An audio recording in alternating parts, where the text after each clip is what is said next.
Welcome everybody to Paradise City. That's right everyone, the city of paradise. This city is home to some of the greatest duelists known to man, some of which are from the Pro League, some of which are from the Underground League, and today they are going to be hosting their very own major tournament, known as the Paradise Cup.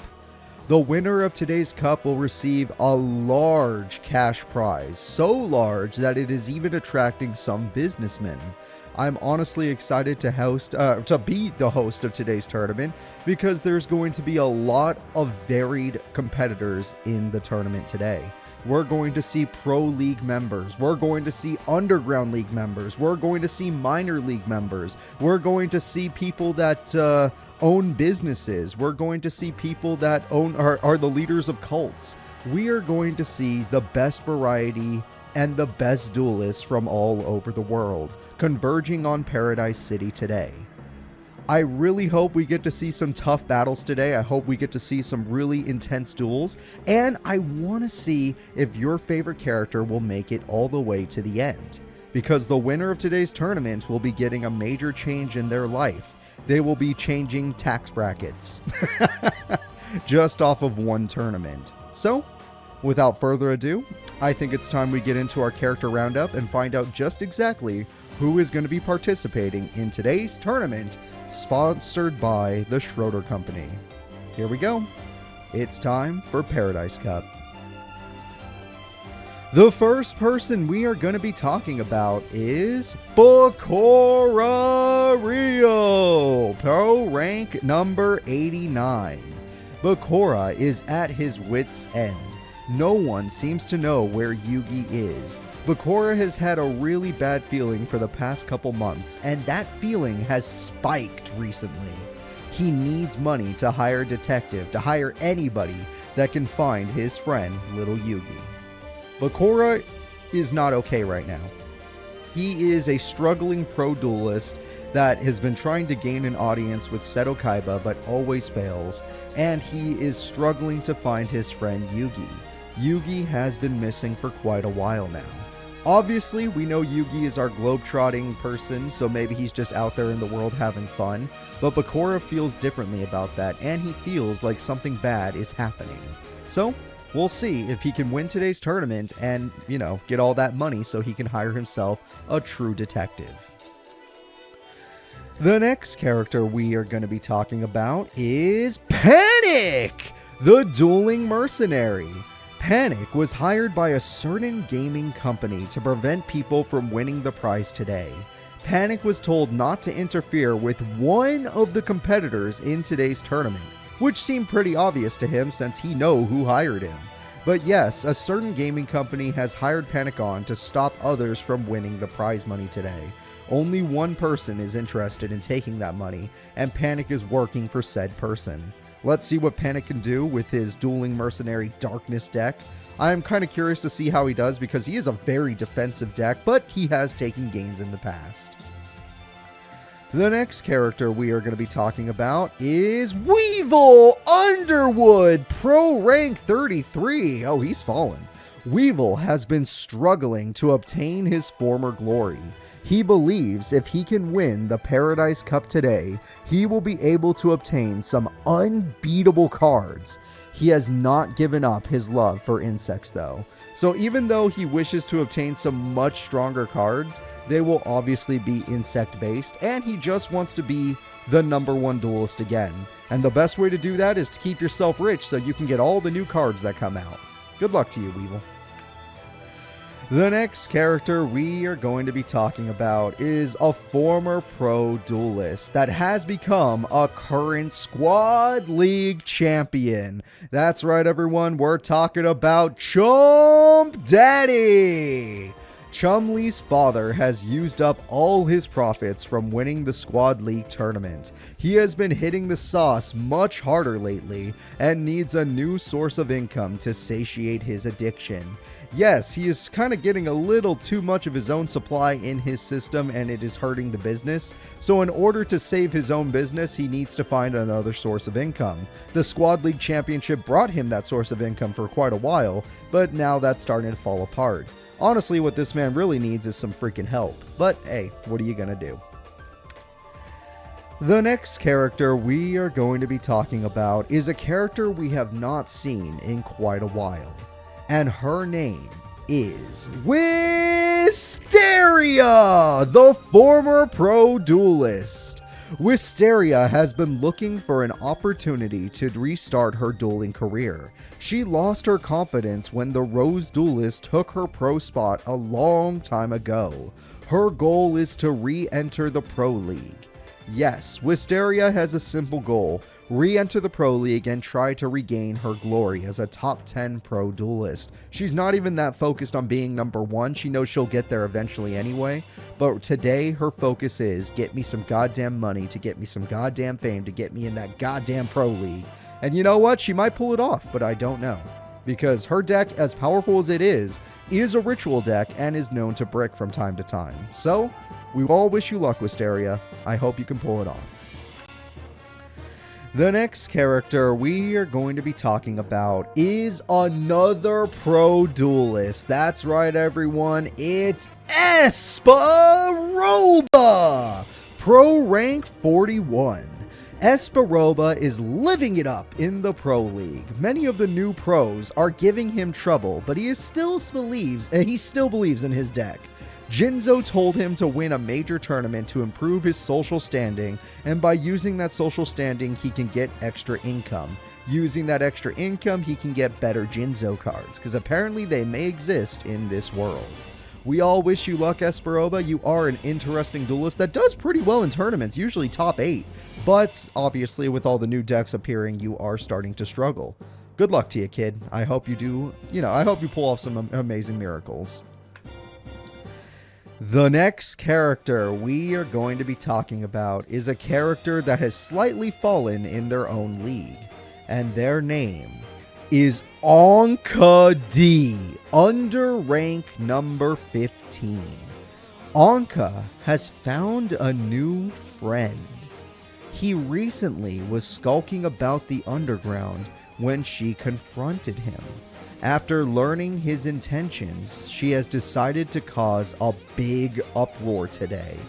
Anka D is not going to the Paradise Cup to simply win it. She intends to injure some of her competitors today. Anybody that she ends up against is at risk.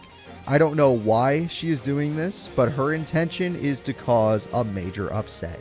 So, we're going to see what happens. I pray for anybody that goes up against Anka D today. She's going to be taking the kitty gloves off, and she is going to be treating this tournament like it's the Underground League, which does mean she has a chance of being, disqualified. But at the same time, that is her intention, is to just harm others. We'll see what happens with Anka D in today's tournament. The next character we are going to be talking about is Ishizu Ishtar, former top 4 pro. Hell, former top 2 pro at one point. Pro rank number 21. Ishizu has been having intense visions as of late. She has not had these visions since her necklace was reclaimed by the spirit within it. Remember, everyone, during the GX War, all of the Millennium items were reclaimed by the people within them, by the dark spirits within them. Sometimes they're not dark spirits exactly, but you know what I mean. The forces within the Millennium items. So Ishizu has not had her item for a while. Despite this, she is still getting visions recently, and these visions are starting to bring her to new places. Today, her visions have brought her to Paradise City, and seeing as there was a major tournament today, she realized that her visions probably wanted her to enter today's cup. Hopefully she does well. She is an extremely dangerous duelist. Like I said, there was a time where she was the second strongest duelist in the world. Now she's ranked 21, sadly, but I know she can move her way back up with her powerful Gravekeeper deck. Good luck to Ishizu, and hopefully your visions are just that, visions, nothing more. The next character we are going to be talking about is Tasha, under rank 32. Tasha is looking to get out of the Underground League. Yami Merrick being back in charge has attracted the worst kind of competitors. She also is worried about the rules Reina made being lifted, because during Reina's reign, There were not cruel rules like the super powerful shot caller or anyone getting majorly injured. It was still the Underground League. People still got messed up. People still got knocked out. But there was never any permanent harm done. Tasha believes that with Yami Merrick back in charge, that permanent harm will be reinstated. So, she's thinking about ducking out of it. And hopefully if she wins today's tournament, she'll get the money she needs to not have to fight in the Underground. The next character we are going to be talking about is a character we haven't seen for a little while. And their name is Yusei Fudo, a former Underground character. Yusei has been on a worldwide journey after the Barian invasion failed. He recently returned from that journey and entered the biggest tournament he could find to test out his progress. Yusei Fudo, after losing during the invasion arc, realized that his dueling style was not yet perfect. He needed to find the synchro solution, but a whole new level to it. So, he went on a worldwide journey, not unlike Yugi, except when Yugi goes on a worldwide journey, it's usually to play other games. Yusei did it to play Duel Monsters. So, we're going to see what Yusei can do back from the dead. He's not dead. He never died. He was just like back from, obscurity. He is back in the limelight. Let's see what Yusei can do in today's tournament. The next character we are going to be talking about is Eliza Littlefoot, Pro Rank 94. Eliza has been quite busy since she joined the pros. She has begun hanging out with Rex and has a major radio show and is planning on creating music for movies. The prize today will further her goals and hopefully she will accomplish her dream of being a musical artist. Hopefully she pulls this off because she does want to get that job making music for movies, but at the same time it's going to be a difficult thing to achieve. And being a good duelist can help you get that because good duels equals good money. She being a pro already gives her some money, but she needs to be a higher ranking pro to achieve this. And obviously winning today's tournament would just solve all of her problems in general. The next character we are going to be talking about might shock some of our viewers, but this character has returned, and their name is Slade Princeton, former pro duelist. Slade has made the biggest deal of his career. After spending $5 billion, he managed to get his hands on a God card. Slade was unsure if Kaiba would sell it, but apparently Seto has a major project brewing, and the funds of the $5 billion funds are going straight into it. Seto Kaiba did have a lot of money already, but he needed even more to fund this major project. Slade Princeton spent $5 billion on one card and has come to one of the biggest tournaments ever to test it out. On top of that, he also has a brand new $1 billion dragon deck that he also spent while at Seto Kaiba's Kaiba Corp. So that's $6 billion just gone from Slade Princeton and the Princeton Company. It's kind of crazy. At the same time, this man did have the funds to do it, and if he wins today's tournament, today's tournament's not even going to come close to making that much money back. Not even $1 billion, not even $1 million. Like seriously, it's going to make you a lot of money, but not that much. Well, probably $1 million, but still. Good luck to you, Slade Princeton. I hope you do well today with your new powerful deck. What the hell is going on with you, Kaiba? The next character we are going to be talking about is Leslie, former American Academy. Leslie was once one of the strongest duelists at American Academy. She has been wandering around as a dueling performer after escaping the evils of American Academy. That's right, everyone. Leslie has been going to the streets to show people her artistry skills. Her skills are the ability to draw people in the shapes of cards, and she is doing so to make money on the street. She also duels the people that she draws, and she's like, if you beat me in a duel, you get half off. They never beat her. Leslie was once the strongest duelist at American Academy. The only person that was able to stop her back in the day was Mindy, of all people. But here she is again with her powerful monster, the Grand Jupiter. Good luck, Leslie. The next character we are going to be talking about is a character you could easily forget about, and his name is Bastion Misawa. Bastion has been trying to expand on the general duel theory, a theory that states that duel monsters are more than meets the eye. He has hit a brick wall and needs more funding to move his research forward.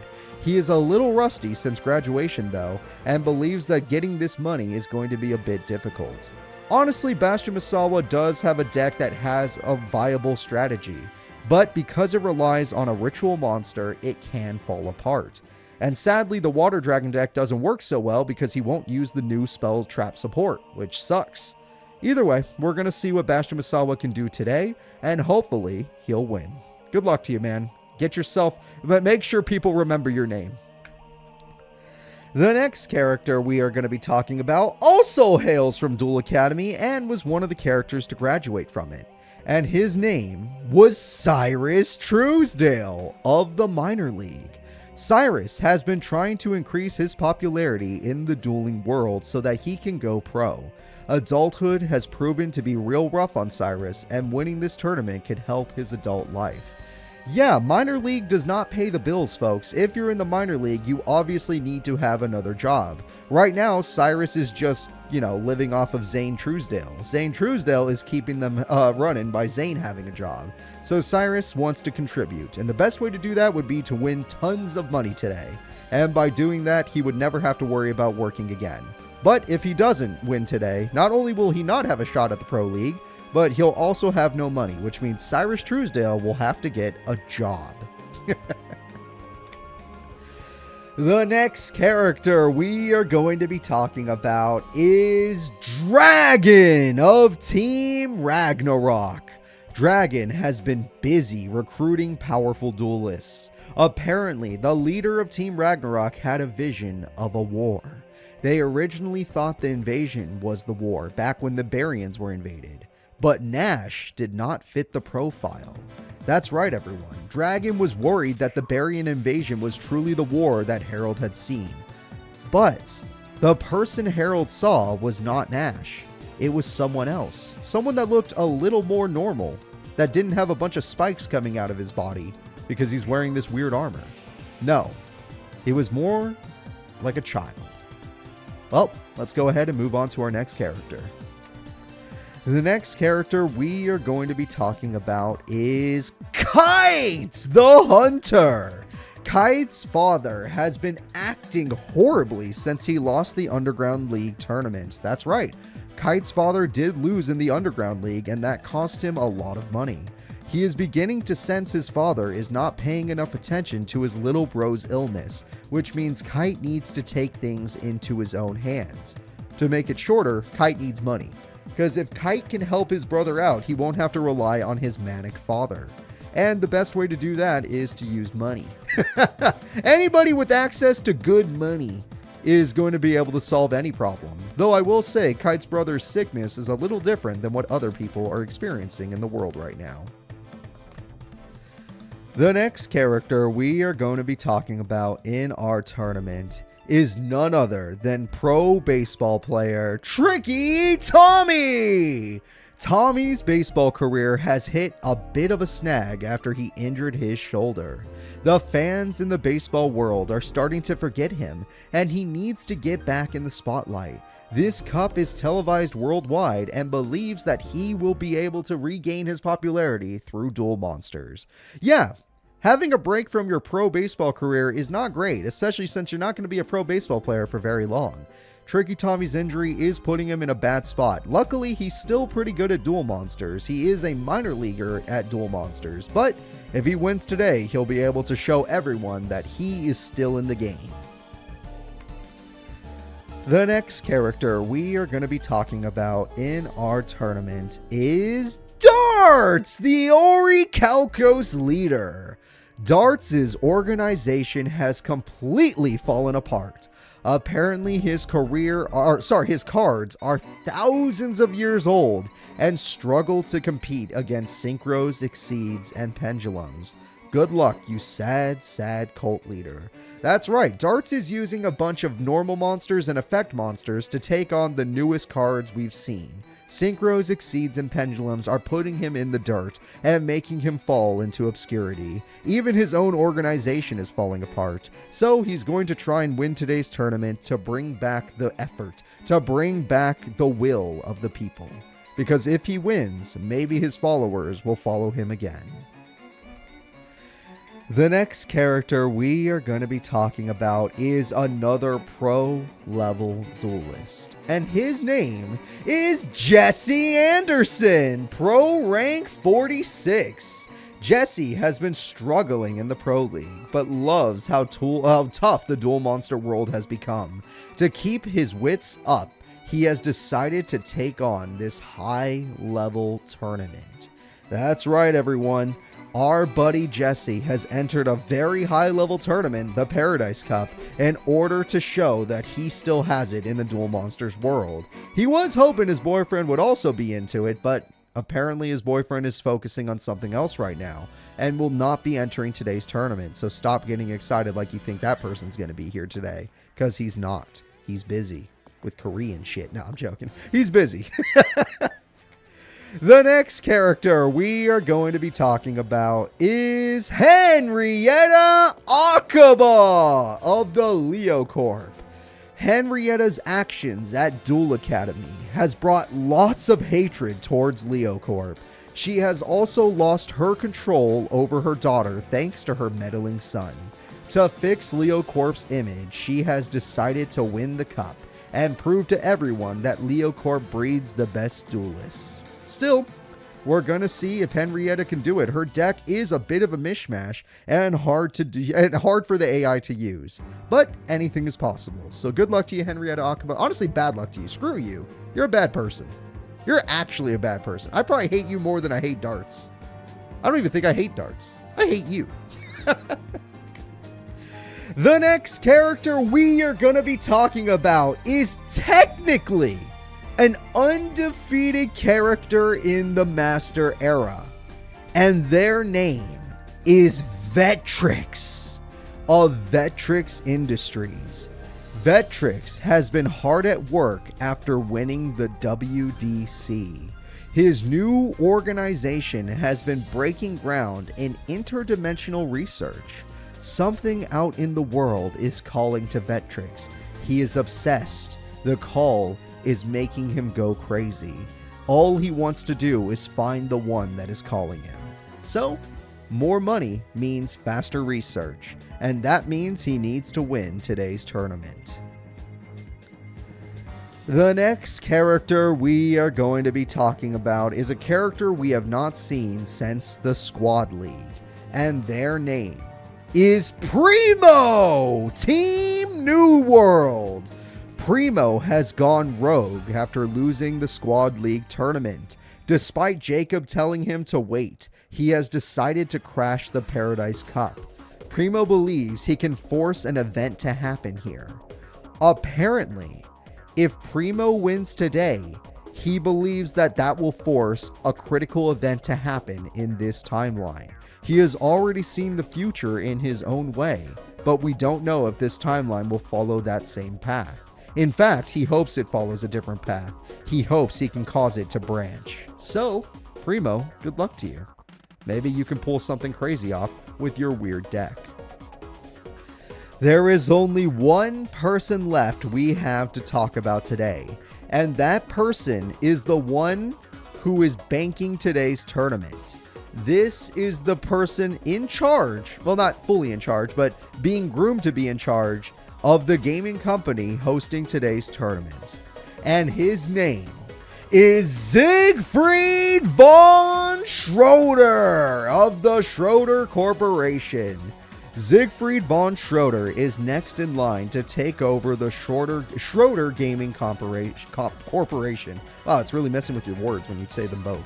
They're hosting today's event with their new dual disc technology meant to rival Kaiba Corp. That's right, everyone. Kaiba Corp has not been innovating as much as they were before. Seto Kaiba has been focused on other matters, which means a new gaming company, Schroeder Corp, has decided to jump into the market and try to take over. This tournament is being hosted by them, and if Siegfried can win with his new dual disc technology, maybe, just maybe, Yami Pegasus will give him the patent, and Seto Kaiba will lose out on tons of money. In fact, Kaiba Corp will take probably a 50% income hit, because 50% of their income comes from their dual disc technology. That is going to be it for today, though. Those are all the characters we are going to be seeing. I am really excited to get this tournament started, though I probably need just a few more minutes to set up. I want to thank you all for being here today, and I hope you tell me who your favorite character is in the chat right now, or the comments if you're watching this on YouTube. Go ahead and let me know who you want to see win today's tournament.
Hello everybody, and welcome to today's tournament of the Yu-Gi-Oh! Master Era Paradise Cup. It's me, Cooper. Thank you all for being here today. Sorry if I'm not all set up like I usually am, but I am happy to be here because we are going to have a pretty intense tournament with some actual stakes today. So, I will say multiple things. One, the God rule is in effect. If Obelisk the Tormentor has the game-winning attack, that is a match ender. 2, there is a possible trailer today, depending on who wins, and I will not mention who gets a trailer ending and who doesn't.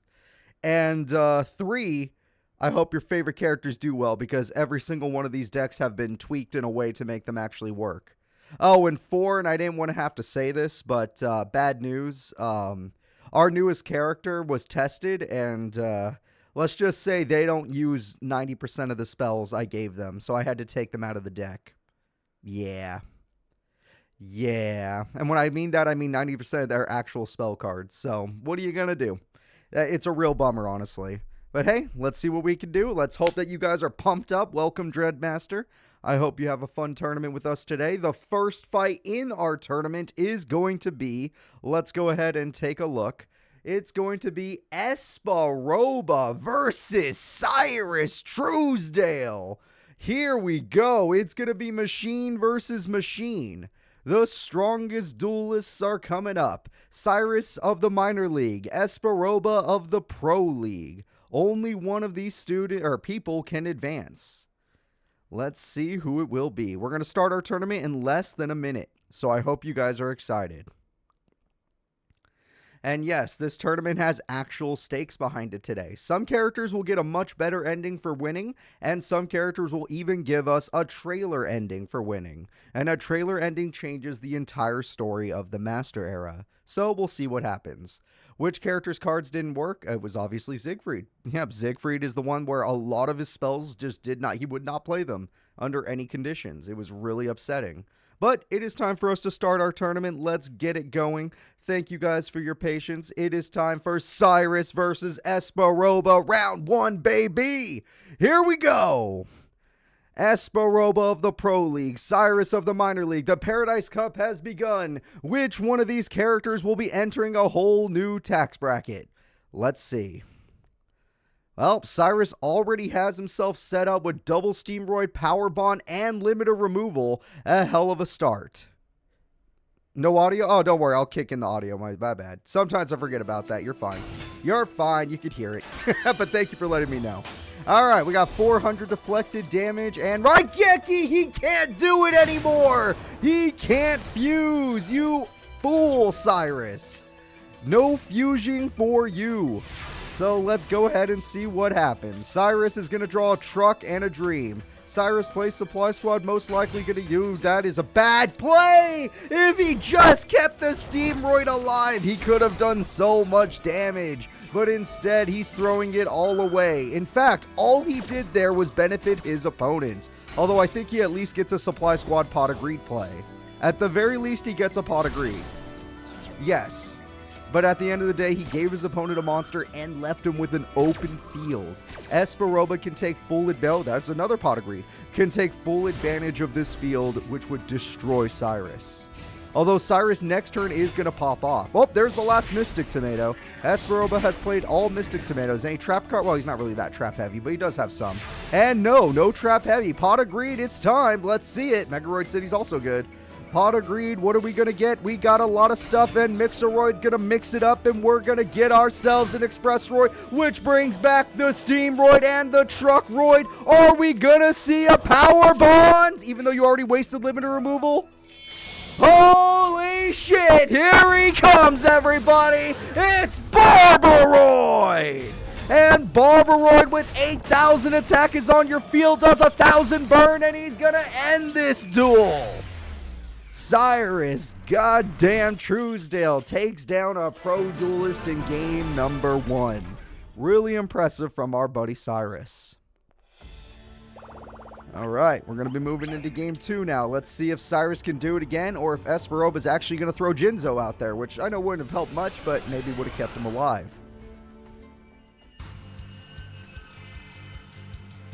Impressive duel from these two characters.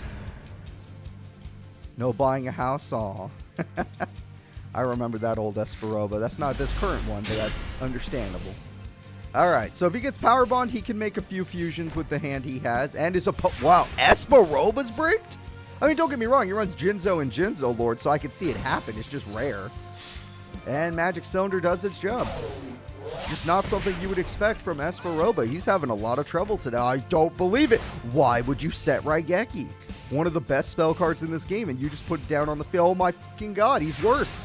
He's worse than you, Cyrus. He's worse than you. You're both playing horribly. Dragon Roar, you want to get our Steamroid in here? Make the duel end faster? Yeah, I think you do. All right, we got 3,600 damage coming through, and Esperoba stops none of it. All right, Espa, we need to see that Jinzo. We need a Jinzo play right now. What the fuck? What is your hand? There's not that many Jinzos in your deck. Come on, bro. It's over. Unless there's been a trap he's been holding back, it's over. Dude, Esperoba came to the Paradise Cup to throw. Cyrus, goddamn, Truesdale is going around 2. I'm sorry, Esperoba fans. He just would not show up today. He broke a lot of hearts. Damn. That is honestly disappointing.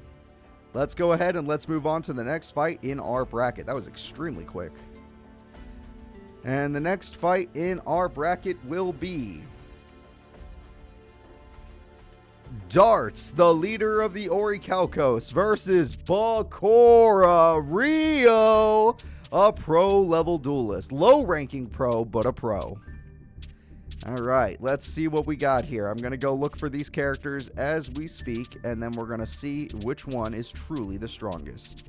Between these two, I would say Bakura with Change of Heart always has a chance against anybody, actually. I would say he could technically beat anybody. But Darts is just a weird one. Darts, like, he barely knows how to use his cards, and even when he does use them right, he kind of makes mistakes here and there, so he's just a weirdo. What are you going to do? Alright, Bakura is ready to duel. Darts is on your screen now. Okay, let's do this. The power of the Orichalcomolus. I like that, that's funny. Alright, well, to start, he has the Magical Thorn Morphing Jar combo if he wants to go for it. His opponent already has Heart of the Underdog, though, which is pretty scary. That's 2 Dark Rooms. That's really strong. As long as your opponent didn't start with Harpies, this is a strong start. Okay, going for Giant Germ is probably safer than my Morphing Jar because Giant Germ buys you more, damage in the long run. So let's see what the opponent does. That makes a lot of sense. Magic Cylinder, the burn has officially begun. That is 2,000 damage. That is 2,600 damage. 2,600 damage in one trap card. Brutal. And the burn hasn't stopped yet. Here comes another 1,100 damage with more to come. Bakura got an insane burn start, and it could be even better if he sets the Morphing Jar. Of course, he might not have to, but it's up to him. Because setting the Morphing Jar does give your opponent a chance of getting Harpy's Feather Duster, which would screw you. So I understand if you want to hold back. He's going to hold back. I can kind of understand that. But here comes another 1,100 burn. Bakura is going for 1,100 burn. This is going to hurt, and that is still 2,200 burn on the field. Granted, your opponent will survive the 2,200 burn, but it hurts. Heart of the Underdog. We got another one of his 2K beaters. Heart of the Underdog, of course. Megalo Smasher. Everyone loves the Smasher. And what else do you got? Nope, that's it. Oh, Monster Reborn. What are we bringing back? Yep, we got triple beaters. So this time he's actually going to be able to go in against Bakura, and that's going to be really bad for Bakura. Bakura, you did get their life points really low, but the second you're left open, you're in danger. Okay. Yeah, another 1,100. You're going to leave your opponent with 1,000 life points left. The problem with this situation is even if you left them with 1,000 life points left, you must Morphing Jar. If you don't, if you play any other card that doesn't do burn, you could straight up lose the duel next turn with all the beater damage he has. That also is a play. You know what? That keeps you safe in the long row shit. Oh, you don't need as much burn as you did before. You know what? I don't think I've seen this in forever, but are we going to see a Magical Thorn victory? Is that possible, or will he draw his way to Harpies? There is a possibility he draws his way to Harpies. Here they go. The attack goes in. Morphing Jar will activate. Morphing Jar's activation equals it's negated by Gay! It's been negated! You will not be able to do it! You're going down, Bakura! You have one card left and it won't even save you. All your opponent has to do is normal summon and you lose this duel! And it's about to end. I'm sorry, folks, but you thought you could beat Gay? No one can beat Gay! It's too good. And there it is. Game 1 with 500 life points left goes to... What's your name? Darts. Oh, crap. That was awesome. Losing to Gay. Let's go ahead and get into Game 2. That was really good. That one was really down to the wire. If he had Morphing Jarred earlier, maybe he would have been fine. But obviously, AI is AI. They didn't expect the Gay. They did not expect the Gay.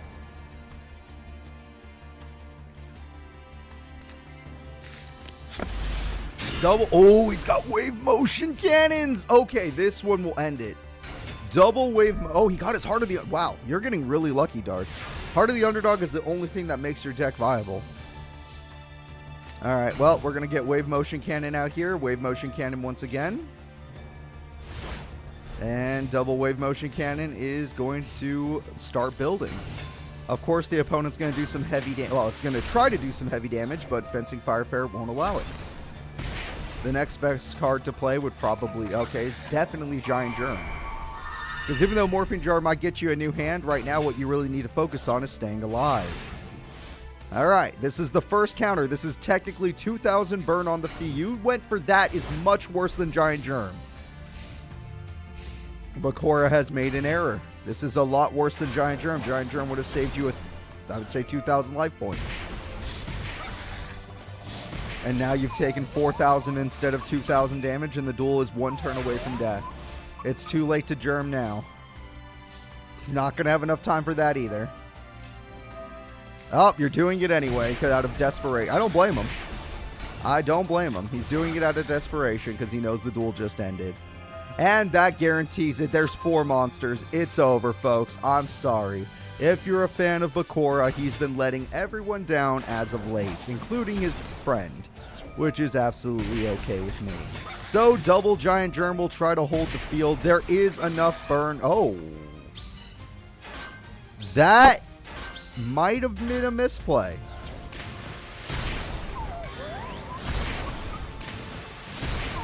That buys him time for the Wave Motion Cannon. That is the AI fucking up. Okay, Wave Motion Cannon is now online. Or you're not going to use it. I guess it's fine. You're not going to die next turn anyway. You're lucky as hell. Your opponent has messed up beyond belief, which means you get to do whatever you want. 5 normal monsters don't beat the trio. Yes, you're burning, but you don't care because your opponent's burn is all that matters to you. Plus, you've already built up enough from the Wave Motion Cannon. And Bakura stays in the duel thanks to enemy AI. That is pretty crazy. We will be going to game 3. That is pretty much a guaranteed victory. All he has to do is say, I activate Wave Motion Cannon for 4,000 burn. Alright, by firing the cannon, he is still in the duel. Bakura's not leaving just yet. The opponent's AI has messed up. But it's okay. That's kind of just how it is.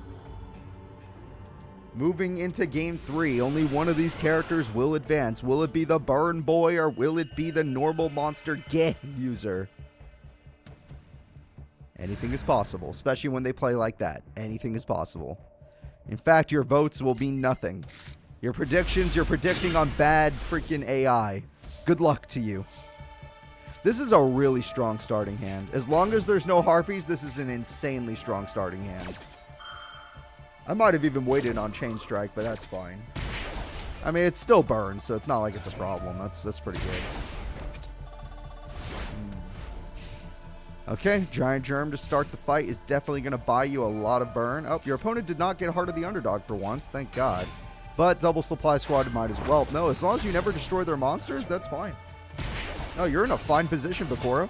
All you got to do is draw burn monsters to stall out until you Wave Motion for victory. Bakura had a really good starting hand. Oh my God, it's even... Well, don't play okay, well, you see the problem with this, Bakura. You're giving your opponent an initial Pot of Greed, which gives them a higher odd of getting themselves the... What is it called? Heart of the Underdog. Guaranteeing that they get a big hand that they can use against you. Now, granted, going for 2,000 attack damage, that does make sense. It makes it way easier to win by Wave Motion. In fact, you're almost there.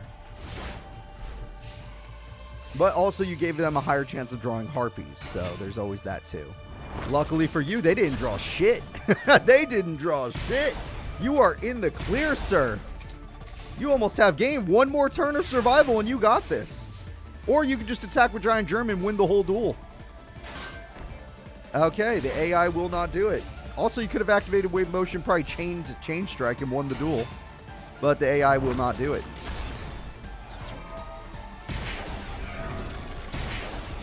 Alright, 2,000 damage. Bakura's got this in the bag, guys. I'm sorry. Bakura already won the duel. All he has to do is say, I activate. Bakura says, I activate Wave Motion. I activate Chain Strike. He could have done that last turn, but he's doing it this turn. And here comes the damage. Bakura, who should not have been advancing, is totally advancing in the tournament. Some people's dreams are answered. Other people that like darts, your dreams are dashed. You've lost everything. All right. Let's go ahead and get back into our bracket and see which characters are up next in the Paradise Cup. The next characters will be Kite and Panic. Okay. Kite will be taking on Panic. I'm going to go ahead and going to find these characters and we're going to watch them fight. Alright, Kite. Panic is a little bit of a weird thing where he actually can abuse enemy AI.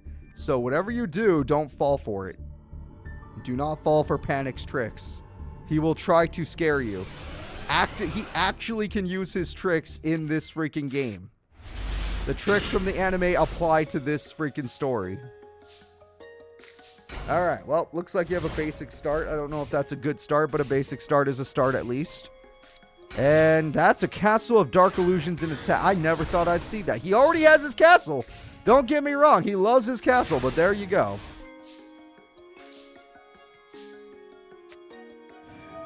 Galaxy Zero.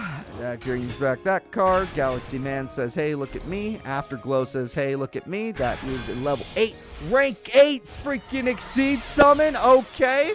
Rank 8 Exceed is Photon Goddamn Dragon. And it gets the Photon Goddamn Trident. And with all of this, we do some okay damage and get rid of the Yellow Luster Shield. Alright. That's going to be a trouble. Even for Panic. I don't think you have enough darkness to hide behind to beat that. That was adorable. That was adorable that you thought that mattered, Panic. Unless your opponent is dumb enough to attack with a 0 attack point monster. Alright, we got another card. You're buffed up. Attack goes through. And you know what? They are dumb enough to attack with that. And attack goes through. I guess they really want to end this duel. Makes sense in the long run. Ooh, you get an Afterglow for that? That's pretty good. Oh, you get it on the field. Dude, you're screwed. You are absolutely screwed. You are not going to survive this, Panic. No traps, no spells, no hope. Photon Crusher, that card might be able to break through the defenses. Not that one, though. Okay, more deflected damage. And oh, he summons his boss monster, the King of Yami Makai. And honestly, it just holds the field. Alright, 3,000 damage. That's 3,110 damage. Also, we have another Exceed, everybody. This time it's Galaxy Photon Dragon, which is buffing up everyone else, apparently. He finally has a trap, but it's probably too damn late to the party. And we have a spell card, and that card banishes the Gatekeeper. It's over! With no Gatekeeper, direct attack goes through, removing attachments. It has 6,900, summons Galaxy Photon Dragon, and it goes in for 6,900 damage. Very good duel from the Hunter Kite. Kite, everyone's real proud of you. Your little bro's watching from home. Alright, now we're going to go ahead and get into Game 2. Game 2, we'll see if Kite can easily 2-0 his opponent, or if he's going to have to force his way through into Game 3. But Panic will decide that. This is an insanely strong start for Kite. Kite seems... Yeah, you're right. I don't think Kite has any fear for Panic. Panic can scare a lot of low-tier characters, but he's not scaring this kid. Yeah, well, shit. That was a good time TT. That was a well-timed TT. I will give him that much credit. There was nothing he could do about Photon Crusher. That was coming out one way or another. But stopping the Afterglow Dragon was very good. You know what? This is one of the few level 4s that probably could beat your defense. I don't mean to be rude. It's just a fact. Not that one, though. Yes, that one, though. All right, 2,800. It's gone, and it does piercing, and you lost your... You should have used that. I've seen you use it in other tournaments. Whatever. Doesn't matter. You're getting your butt kicked. Galaxy Expedition. It's time to special summon another Afterglow. It's time to Exceed summon. None of this matters. You're about to get wrecked. You're about to get wrecked, sir. Photon Prime is on the field.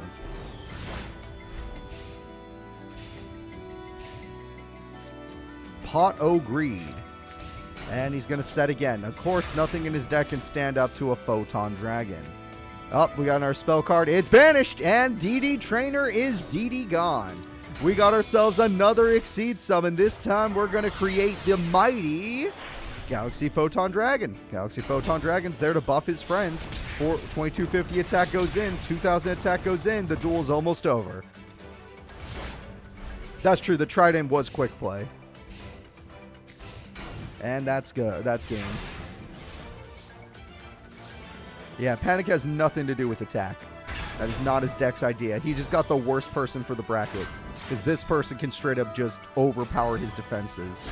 A lot of other characters in this tournament would have struggled against this, but Kite is not one of them.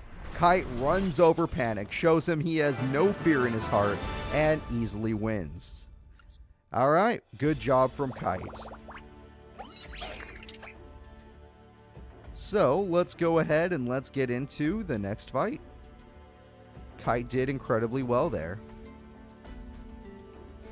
So, who's up next? Our next competitors will be Bastion Goddamn Misawa versus Vetrix, the undefeated character.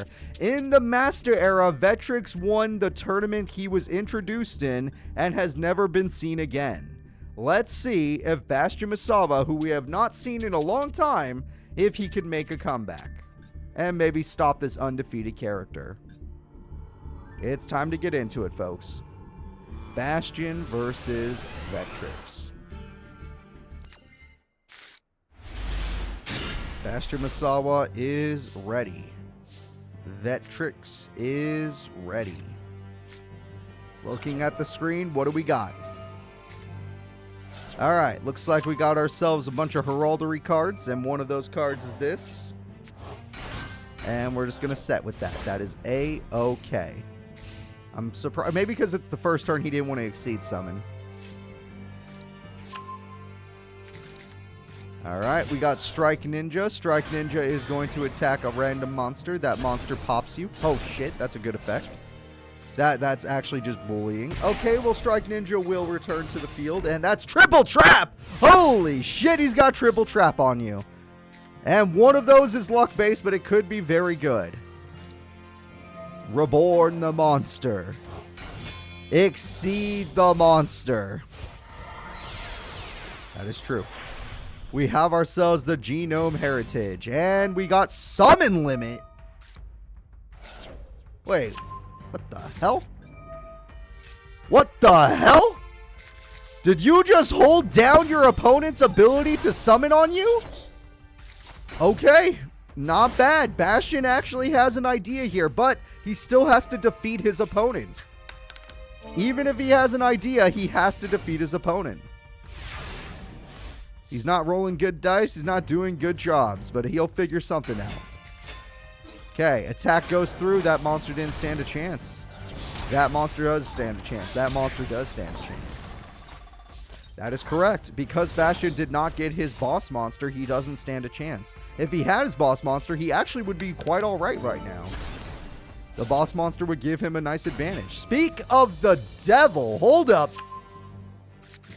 There's no way he could summon it. I was going to say, he doesn't have enough cards to summon it. He'd have to draw another one. And this is your special summon, folks. Here we go. Another Genome Heritage. And these two monsters easily will end the duel. Unless he has one last trap. He does not. Alright, so Bastion has an idea. But without his boss monster, the idea is useless. Either way, good try, Bastion. Let's get you into game 2 and see what happens.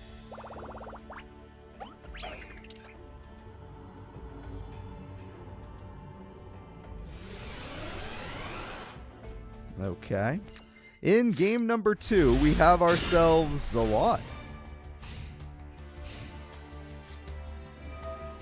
Rhoda. Rhoda gets him a Strike Ninja. That always helps in the long run. We're just going to set it. This hand is insanely strong. There's like 3 limited to 1 spells in his hand. I don't think that card works. That card does work.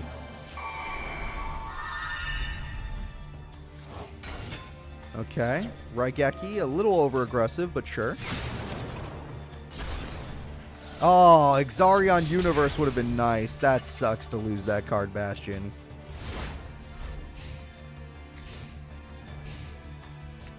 Alright, Bastion does get a pot of greed. That is super strong in this part of the duel. That's a waste of Raigeki.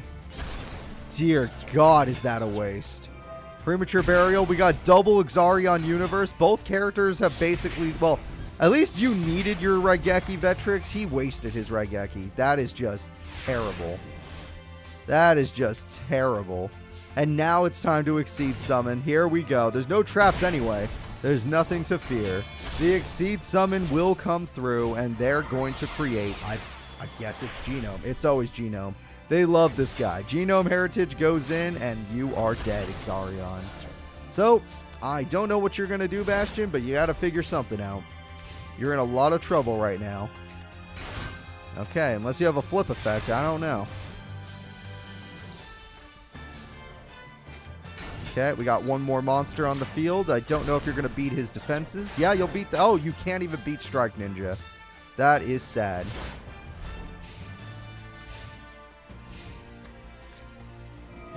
Rhoda comes through. Strike Ninja returns. Okay, so he's going to have a Strike Ninja there, but he's also going to need some form of special summon. Leo's going to give him trouble. That's going to give him trouble.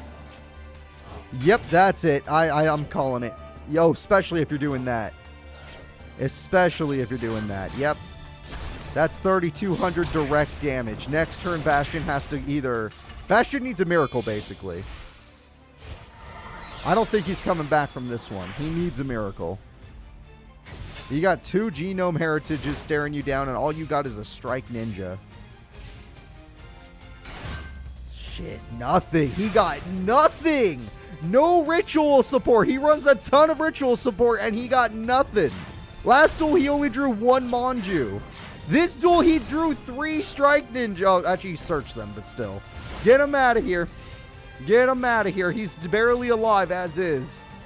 Monster Reborn. Okay, you got a power cell. Everyone loves a good power cell. There you are, Manju. A little late to the party, if you ask me. I don't even think this matters anymore. You did get it, but this is the duel where you didn't get your freaking... Okay, so he got his boss. I'll give him credit. He got his boss. But this is the duel where you didn't get your trap cards. Last duel, you had 3. This duel, you got nothing. Oh, well, hold up. Well, hold the fucking phone. You know what? He has his trap card. Wait, hold up. No, this is doable. Nah, this is winnable. Bastion Masawa drew that 1 trap card. And not only that, if he rolls a 3, he can even destroy an extra monster while doing this. Roll those dice, and it's a 1. That means nothing. If you roll a 6, they should have changed it so it destroys the new zone, the new summoning zone. The link zones, or whatever those are. There we go. He's got another trap card. That could be really helpful to him.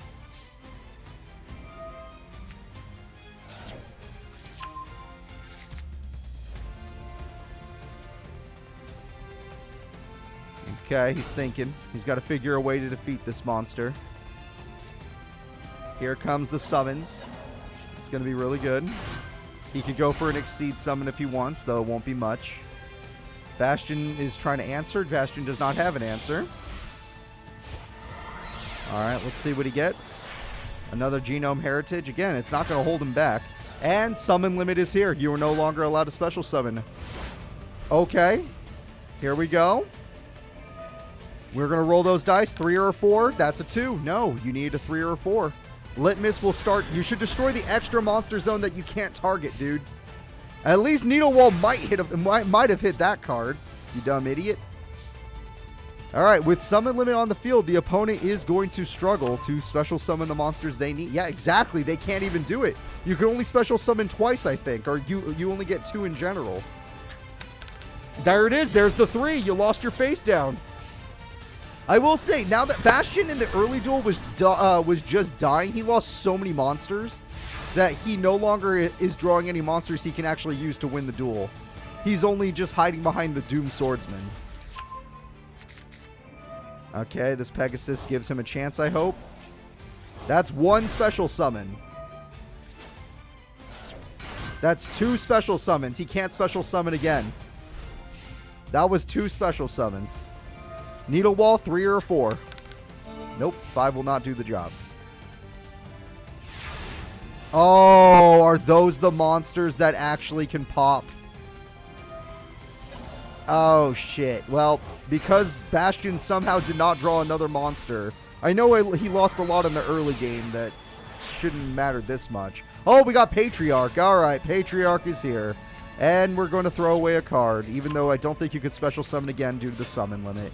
And you attack. It costs you almost all of your life points, but it gets rid of the only problem you had. And the winner is still Vectrix, because Bastion couldn't draw a second monster to save his life. Bastion fought back, but could not finish. Huh, no wonder Tanya left. Now let's go ahead and let's see who's up next. Bastion Misawa, just as disappointing and forgettable as ever. Vectrix continue on. The next duel will be high-ranking pro duelist Ishizu Ishtar and her Gravekeeper deck versus the powerful, the unpredictable, the son of a bitch, Henrietta Akaba. Honestly, one of the crueler characters in our series. Yeah. Shizu's cool. She is not. Now, the good thing is Henrietta got matched up with the Shizu, so that makes me feel good. Because I believe a Shizu can put Henrietta into the grave and then stop her from coming out of the grave, thanks to her own effects. So let's see if we can't find Henrietta Akaba. There she is. And it looks like we are ready to go.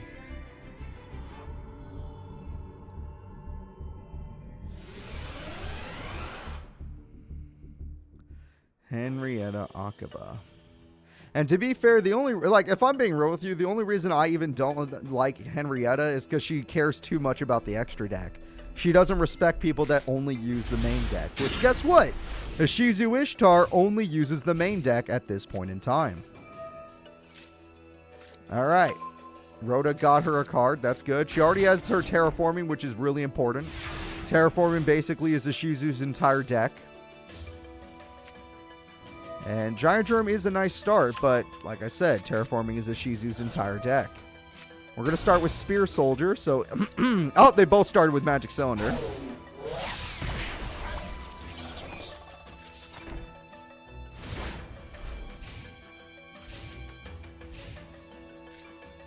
Supply Squad comes in, and we have ourselves our first Synchro Summon of the day. Everybody say hello to Ally of Justice, Cataster! And Cataster almost got it. Spear Soldier almost died there, but Magic Cylinder will hold it back for one turn. Ishizu, you need to draw one of your tribute monsters, because luckily for you, all of your monsters are dark. If not, you can go into... oh, you got the pop effect! And boom, baby! It's gone. Another 2,000 damage goes in. Very good play by Ishizu Ishtar. Let's see what your answer is to this play. Henrietta's answer is a Chaos End Master that cannot defeat the opponent, but will...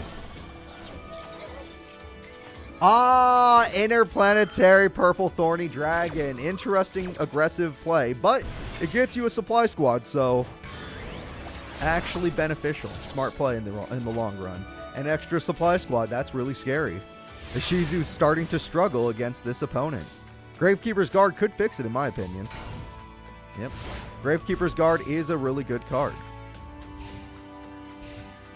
Alright, the attack goes through.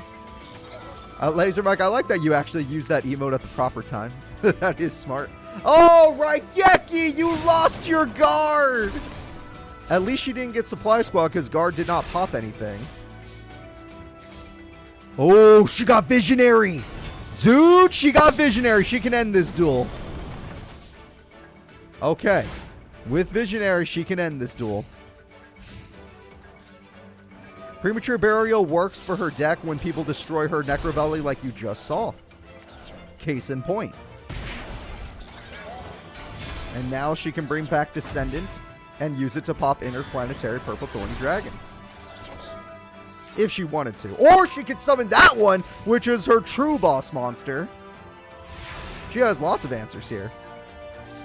Or, yep, why does she have Monster Reborn? For these exact moments, because she doesn't always get her card or her card gets popped. And when it does, it's time for Revival. And when it is, it's time to Visionary. And it's Premature. And it's Spear Soldier. And it's over. Interplanetary Purple Thorny bitch is in the grave. And we're going to end this duel. Oh, but what will you do about the second one? Henrietta's mom lets her have 2 Interplanetary Purple Thorny Dragons. Get wrecked. She's not out of it yet. Never, ever doubt her. Henrietta gets a Rhoda. She needs a good one. Junk Synchron. Henrietta uses Junk Synchron, brings back the Giant Charm. It's a massive Synchro Summon! It's the power of the Leo, Keeper of the Sacred Tree with 3,100 attack! Oh, you're in danger now. You are in danger now. That monster is a... Oh, Oracle rises! Oracle, the true boss of Ishizu's deck, takes down Leo!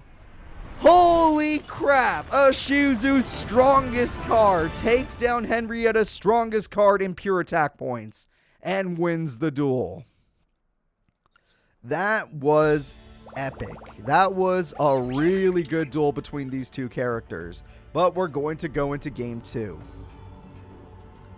Let's see what happens in game 2.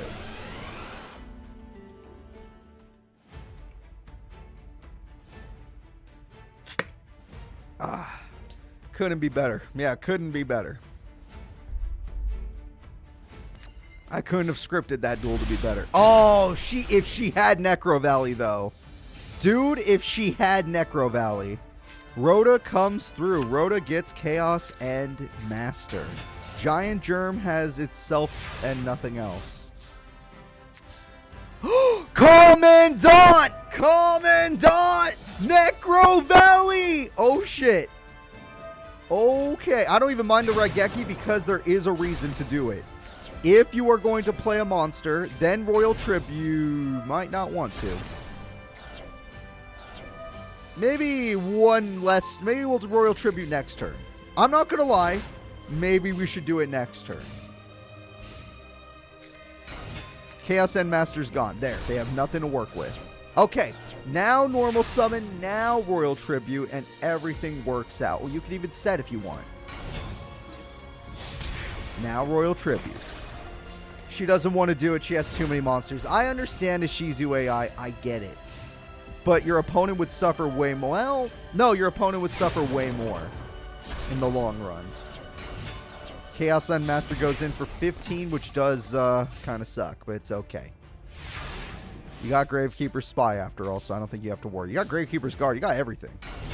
I don't like when they do that. I understand it's probably the better play, but I just don't know. I feel like you should have used Royal Tribute.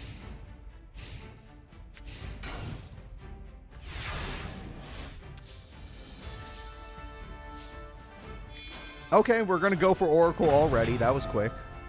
And goodbye, Mecha Bunny. Never even got to flip. So, yes, because Ishizu happens to have so many monsters in her hand, she's not willing to use the Royal Tribute. That kind of sucks, because it could turn off her opponent, but that's fine. Oracle did its job popping the face downs. You got Spy, which is fine. You got lots of damage to end the duel. That is it, everyone. Ishizu did it. Starting the duel with Necro Valley is all she needs to be the strongest duelist in the world. It's those duels where she doesn't have Necro Valley where she doesn't look that tough. So, there it is. That was pretty easy in that duel. First duel was hype, second duel was too easy. Ishizu already figured her out. So, let's go ahead and let's get into the next fight of our bracket. Leo Corporation once again gets embarrassed. The next duel will be the Mighty Dragon versus Slade Princeton. This is going to be a battle of epic proportions. This is going to be high damage versus high damage. anything is possible in this duel. Both characters should bring you some excitement, given that they're both heavy attackers when they get their bosses out. Alright, let's see. Here we go. It's time for Dragon versus Slade. Only one of these characters can advance. Dragon preparing for war. Slade trying to get his company some more money. Let's see it. Dragon is good to go. Slade, don't forget, he also spent another $1 billion on his new deck. The $5 billion was for one card. The extra $1 billion was for his dragon deck. And right now, his hand is not working with it. No, Thor does not count as a match-winning effect. Only Obelisk, Raw, and what's the other one? And Slifer do get those effects. And Slade has started the duel with some massive burn. A whole 1,000. And Supply Squad. And now we have Red Eyes, and Red Eyes summons the Tusk Dragon, and the Tusk Dragon is going to pop 2 opponents' monsters, and that is a lot of damage. Slade's $1 billion deck is starting to make sense. If it didn't make sense to you before, it makes sense now. I promise you that. That card is only good when you have the monsters you need. Also, Slade is thinning out his deck.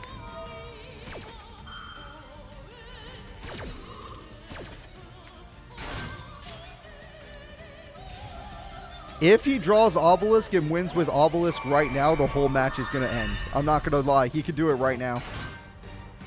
He could do it right now. Nobody could stop him. Not a damn thing. Pot of Greed, there's still hope. There's still hope. Ah, okay. I got my hopes up. I really did. I shouldn't have got my hopes up. I always will be disappointed. All right, 5 monster bonus. He has summoned 5 monsters. He's going all in. He attacks everything that remains. That card's trying to hold the field, but that's why he has 2 troop dragons. These little doggos are going to die. And finally, we're going in for the game-winning attack.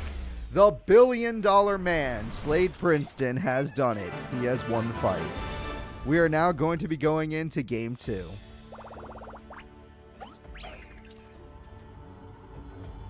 All right, let's go into Game 2 and let's pray. Game 2. Okay, I don't see an Obelisk yet, but that Montage Dragon could be something with Pot of Greed.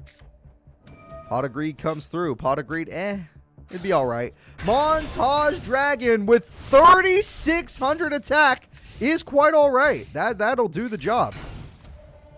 3,600 attack does do work. Now we're going to need a tribute. With Interplanetary Purple Thorny Dragon, we have ourselves a fusion. Everyone say hello to where that other $1 billion went. It's the 5 God Dragon. Montage Dragon easily wipes that card off the field. 5,000 attack goes into your face, Thor. You can't stand up to this, not without Thor's effect, and you can't even summon Thor in time. All right. Dragon is screwed. Dragon's Mirror again would do nothing. Montage Dragon clear the way. That card is the only thing that would keep you in the duel. That was legitimately the only card that's going to keep you in the duel. The attack goes in. You need to somehow pull off Thor. The only way to do that is to summon your tuner monster and revive a card. Well, hold up now. I forgot to consider that. Is that Garm? Bloody Garm. There he is. Garm is on the field. Not like it'll make much of a difference. Okay, that's not a good hand. Oh, shit. It's finally bricked. He's finally bricked. It happened. And here's another tuner monster. And there it is! The might of the Nordic god, Lord of the Aesir. It's Thor! And Thor's going to be running in with 3,500 attack, which doesn't seem like much after what we've seen today, but still is good. What do we got? It's too late for that trap card. It's too late for everything. It's time to bring the hammer down. Thor, end this duel. Yeah, you're damn right we're going to Harpies. End this duel, Thor. Thor brings the hammer down and Dragon takes game 2. Both characters use their almighty cards to win so far, but we still have game 3. Alright, game 3 decides it all, folks.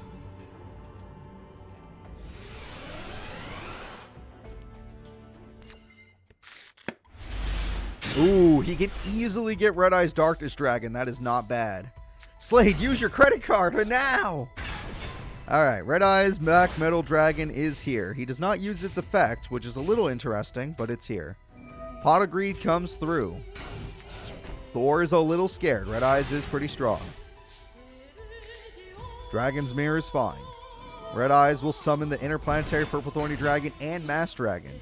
Oh, Nimble Mamanga can actually help him stay alive a little bit longer. As long as he didn't have 2 of those. Good, yeah, good. He could stay alive a little bit longer. Now he just needs to find a way to get to his boss monster. Because Thor could take out all 3 of these monsters no problem. Alright.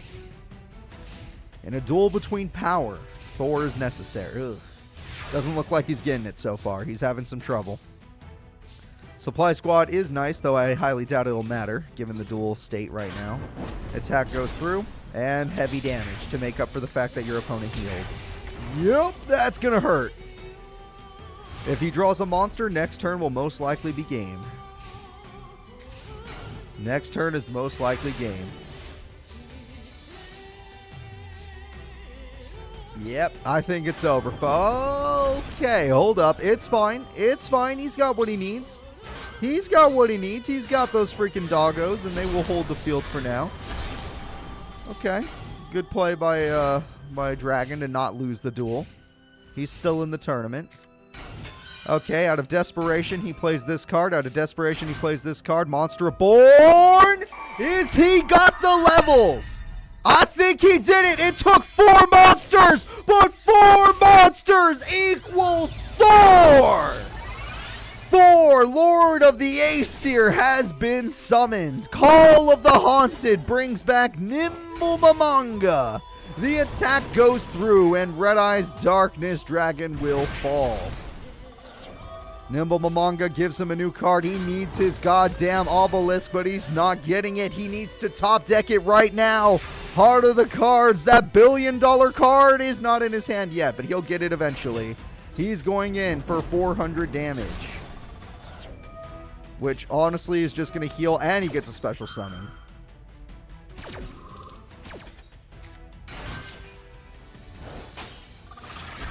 I'm sorry? Did you need one more dragon or something? Why'd you do that? Why'd you do that? If you were going to do that, why didn't you attack the Nimble Mamanga before? Oh, you're so lucky you drew Regek. Yeah, it's about time we do this. Okay, well, Thor, say hello to 5-God Dragon.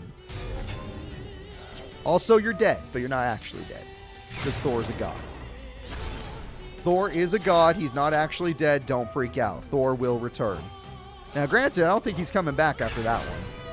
But he does 800 burn every time he's summoned, so by that effect. All right, Thor figured something out. Thor figured something out. He'd attack that monster. Felt good about it. Felt real good. Yeah, I don't think Thor's going to stand up to this. I think we got a bad matchup here. Oh, it's Obelisk, but he doesn't have enough monsters now. Not like it matters. He's got 5. God damn dragon. And attack goes through. There's... Oh, no, you put it in the grave. Because you put it in the grave, Thor returns and Interplanetary Purple Thorny Dragon's in attack mode, and your life points are getting low. Oh, no. Thor goes in to try and end this duel, but you have your burn effect. Oh, you used it for heal because you're scared. Okay. Fair enough.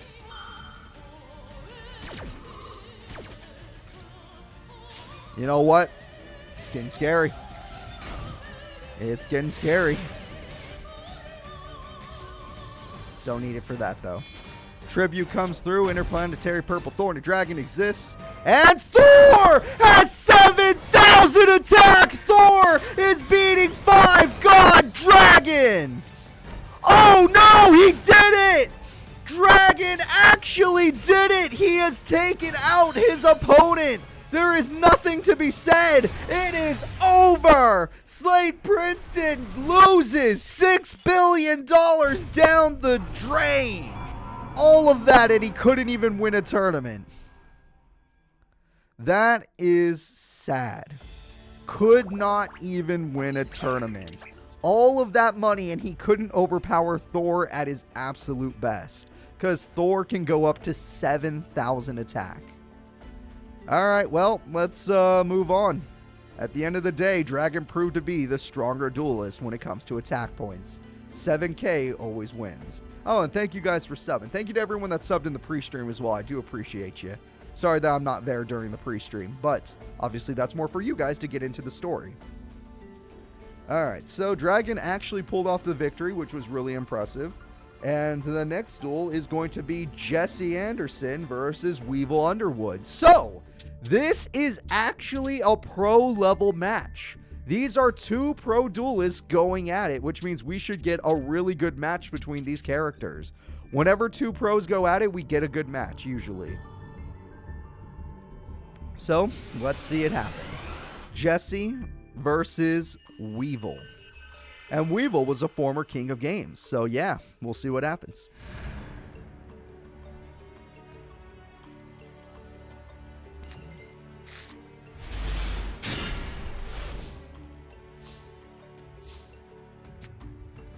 Supply squad and a basic start. Nothing crazy, nothing good. Weevil's entire deck relies on one quick play spell, so when he doesn't get it, he's in a bit of trouble. And Jesse's entire deck requires his field spell to really get activated. Oh, and speak of the devil, Jesse is the one that actually got what he needed. Interesting choice of monster. Ah, that makes a little more sense. That makes a little more sense. Parasite Paranoid. You can't attack. Good play by Weevil Underwood. He got the spell card! He drew it! It's time for the Perfectly Ultimate Great Moth! Perfectly Ultimate Great Moth makes the perfect play. It's Monster Reborn time. We're stealing the dragon.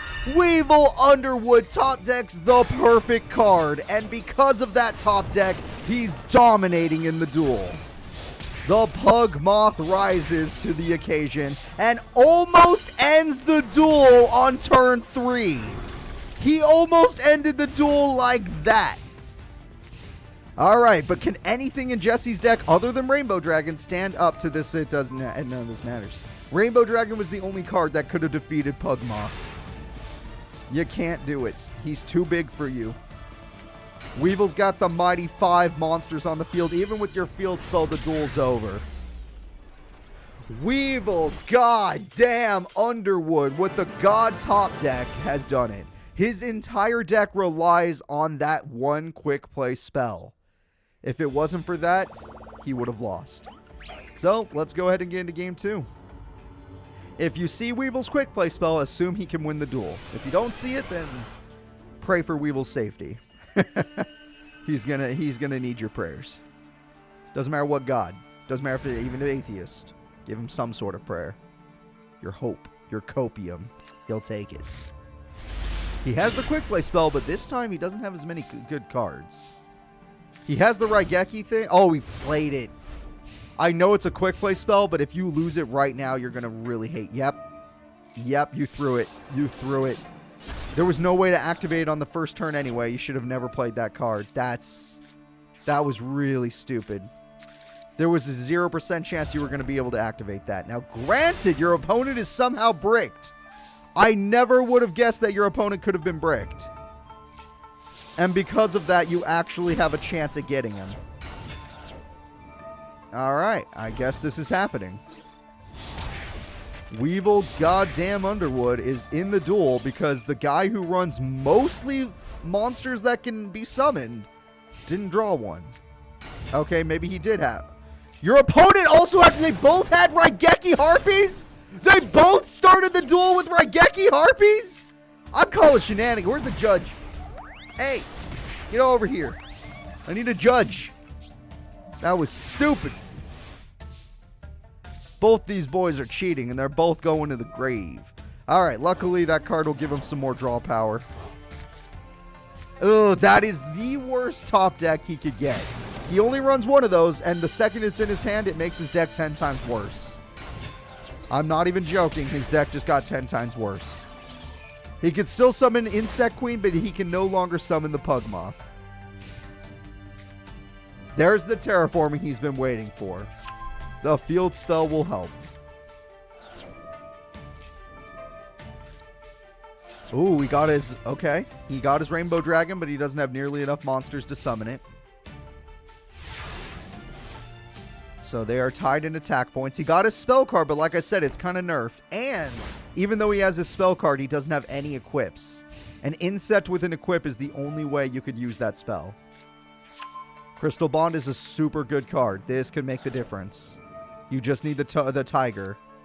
Or that card. Why didn't I even think about that? Of course you need that card. Also, you got the tiger anyway.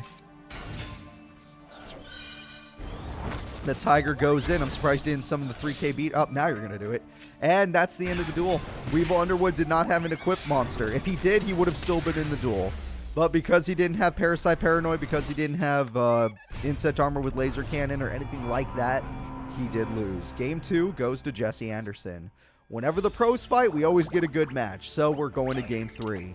And this duel will decide it all. Which of these pros deserves to advance? Will it be the lower ranking pro, Jesse Anderson, or the higher ranking former king of games, Weevil Underwood? If I had to be a betting man, I think Jesse has a safer deck, whereas Weevil has a way more aggressive deck when he gets what he needs. So I'd say safe. Go with the safer deck. That's... maybe I should take that back. That hand. That hand, though. Ooh, that's tough. When I see a hand like that, that is tough. I really don't know who to root for after that. Alright, Armored Being this card will do plenty of damage. Oh, but because it was a Crystal Beast, you played yourself. Alright, fair enough. He played himself. Harpies again! Not again! And no, he can't summon the moth because it needed to be an insect. The Snatch Steal is more for like if he gets his other effect. Snatch Steal was not going to work in that situation though. Yep, he needed an insect. He couldn't activate it. And because he lost to Harpies in both duels, he doesn't have his quick play spell anymore. Harpies decided this duel. Harpies decided this duel. Premature Burial could get him another one of those quick play spell cards, though. Let's see. No, it's over. It's over, folks. The AI even messed up by playing Pinch Hopper in attack mode. That's how you know it's over. He got it again. I call shenanigans. I call shenanigans. He got Raigeki Harpies 2 duels in a row. They're limited to 1 for a reason. I want to judge. And I am judging Jesse right now. I thought Weevil was the cheater. Nah, Jesse's the cheater. Jesse is a damn cheater. This guy has some stupid crap. All right, well, the judge didn't show up in time, so that is it. So let's go ahead and let's see what happens. Now that Jesse has advanced and Weevil, honestly, I feel like you got cheated. You actually got Harpy Raigeki twice in a row. That was the only way you could have lost that match. So, the next person to come up and the last person in round 1 will be the baseball player, Tricky Tommy, versus the person that is literally funding this entire tournament and the prize money at the end, Siegfried von Schroeder. And I did want to warn you, he is using his Valkyries, but a lot of the spells and traps did not work. The AI would not play them, so I had to take out the ones they would not play. I'm sorry.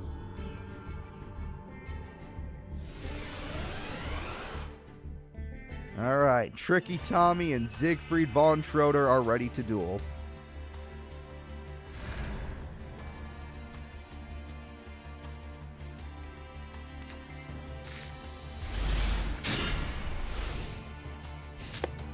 Good start from Tricky.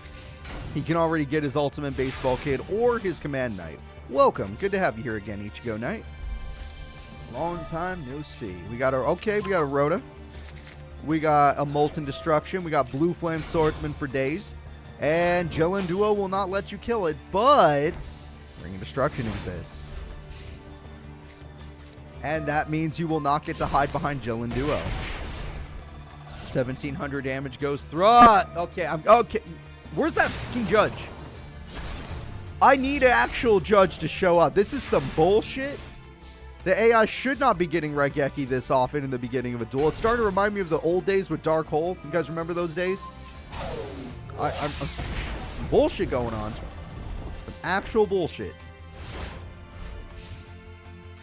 Alright, we got Backfire at least. Backfire will give him some burn. This card is going to make your opponent lose 2 cards. And there's this card he actually was able to play.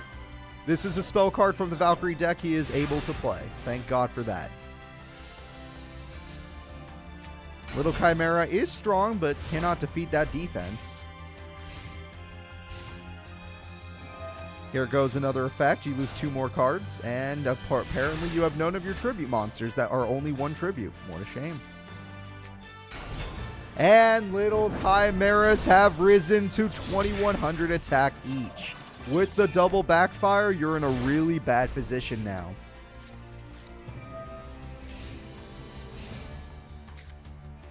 Okay, Valhalla brings out a monster. That's a powerful card. Well, shit.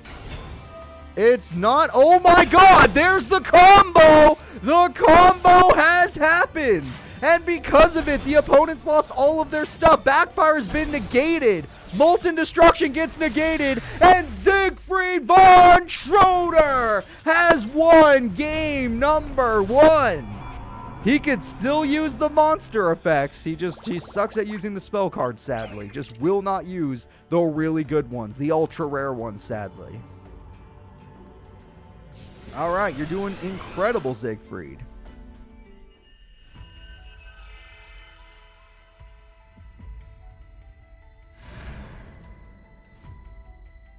All right, Tricky Tommy, you need to get a little bit better hand. I mean, the Backfire Little Chimera should have done something, but the fact that the Backfires got negated face up, brutal.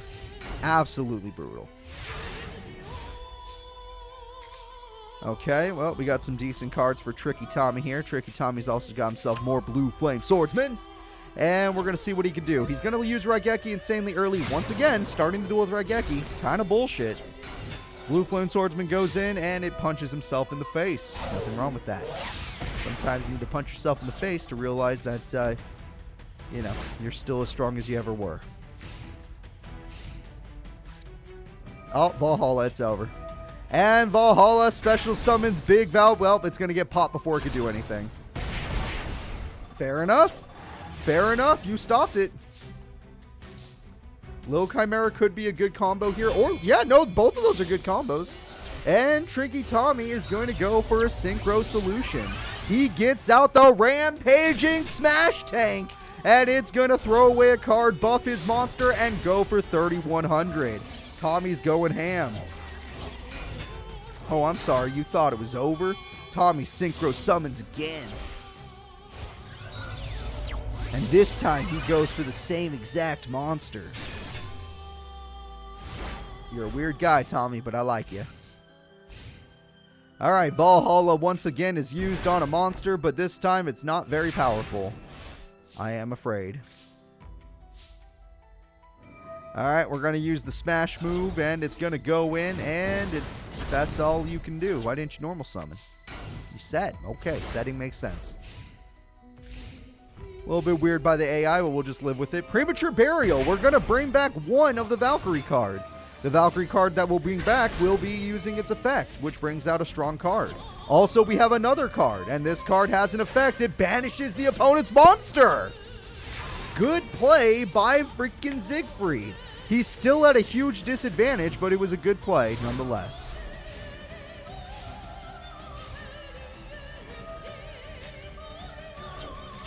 Ooh, 0 attack. I don't know if Please, AI, do not attack the defensive monster. God damn it!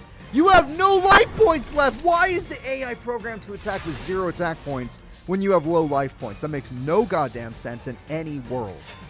Even 400 attack is scary. You are at 700 life points, my friend.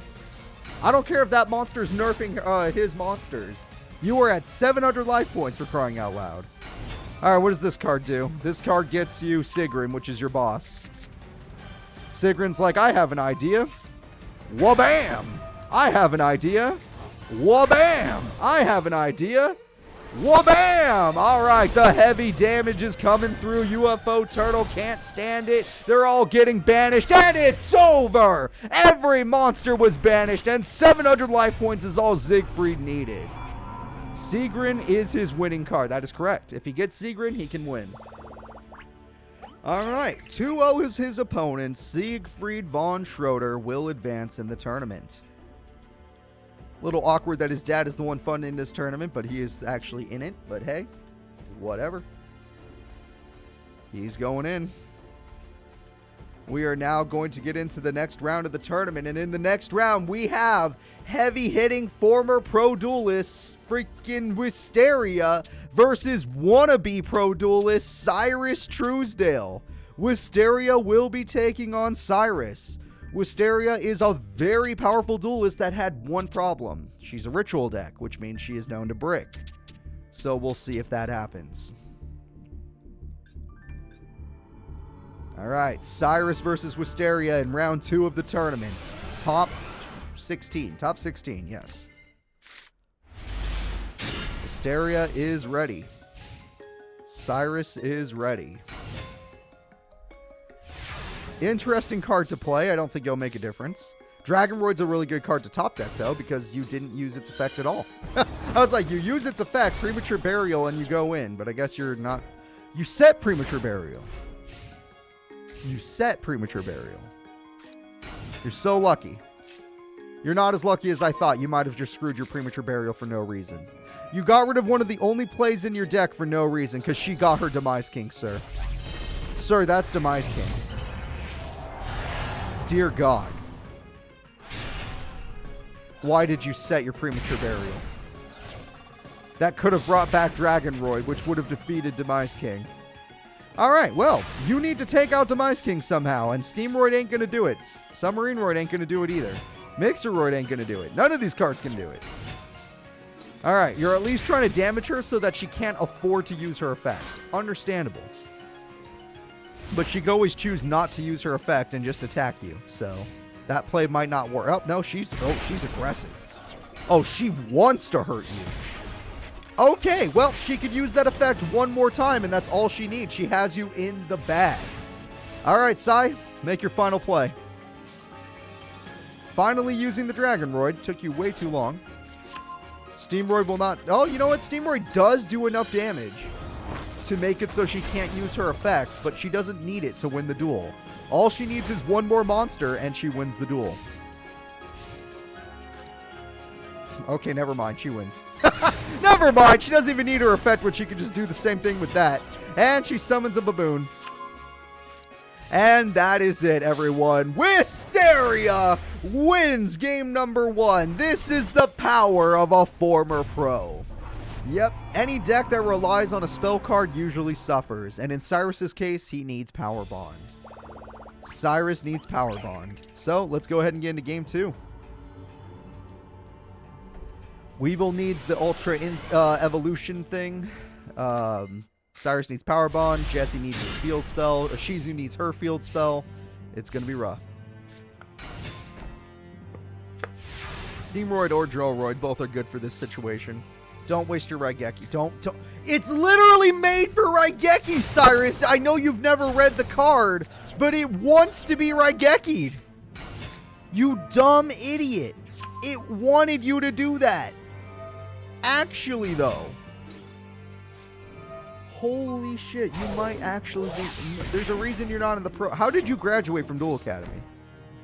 How did you get your degree? I need to know. Oh, that's a Sonic Bird. There is a chance that they already have it. No guarantees, but a chance. It's already happening. It is already happening. Wisteria is showing the power of her deck. Wisteria summons Demise King. And there it goes. You can't say Tanaka. Tanaka's top 8 pro right now. And using her baboon, she gets 2 more. And you're in trouble. There we go. There we go. Monster aboard for game. She won already. She has already won the duel! Holy crap! This is the power of a former pro duelist!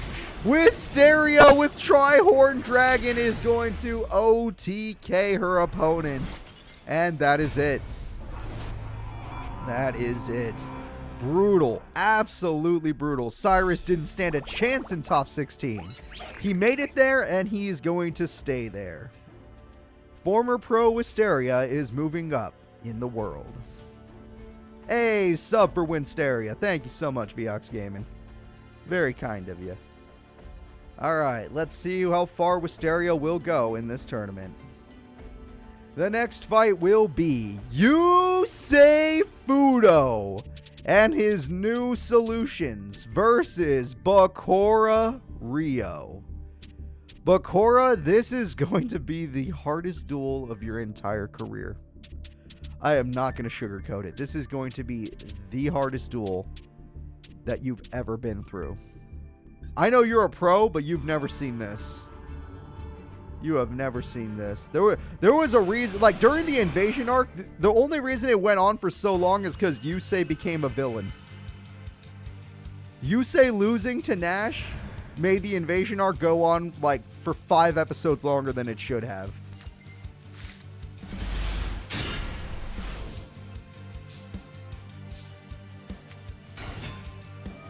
Alright, wave motion. He's got good cards right now. I just don't think it'll matter because Yusei exists. So Yusei, what is your play? Alright. Yusei's play is 2 tuner monsters, but that card will fix it. Ah, that card also fixed it. Yep, Level Eater exists. And we're going to get a first Synchro Summon of the day. Well, not the first of the entire day, but of Yusei's day. Junk Synchron. Wow, we're going classic. I can respect that.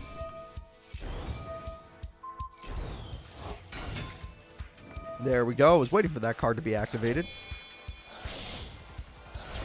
And Yusei Fudo goes for another level 5 Synchro, and it's going to be Junk Speed. Yep, that's the one I thought he was going to summon. That's pretty good.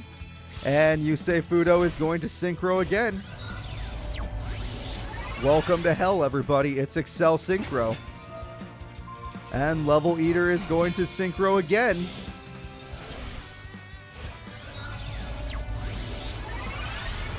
Junk Warrior. Oh, and don't think he's done cooking. He's still got a lot in this kitchen. All right, level 6? Oh, that's a new one. Yep, that's a new one. Hi, card that beats Raigeki.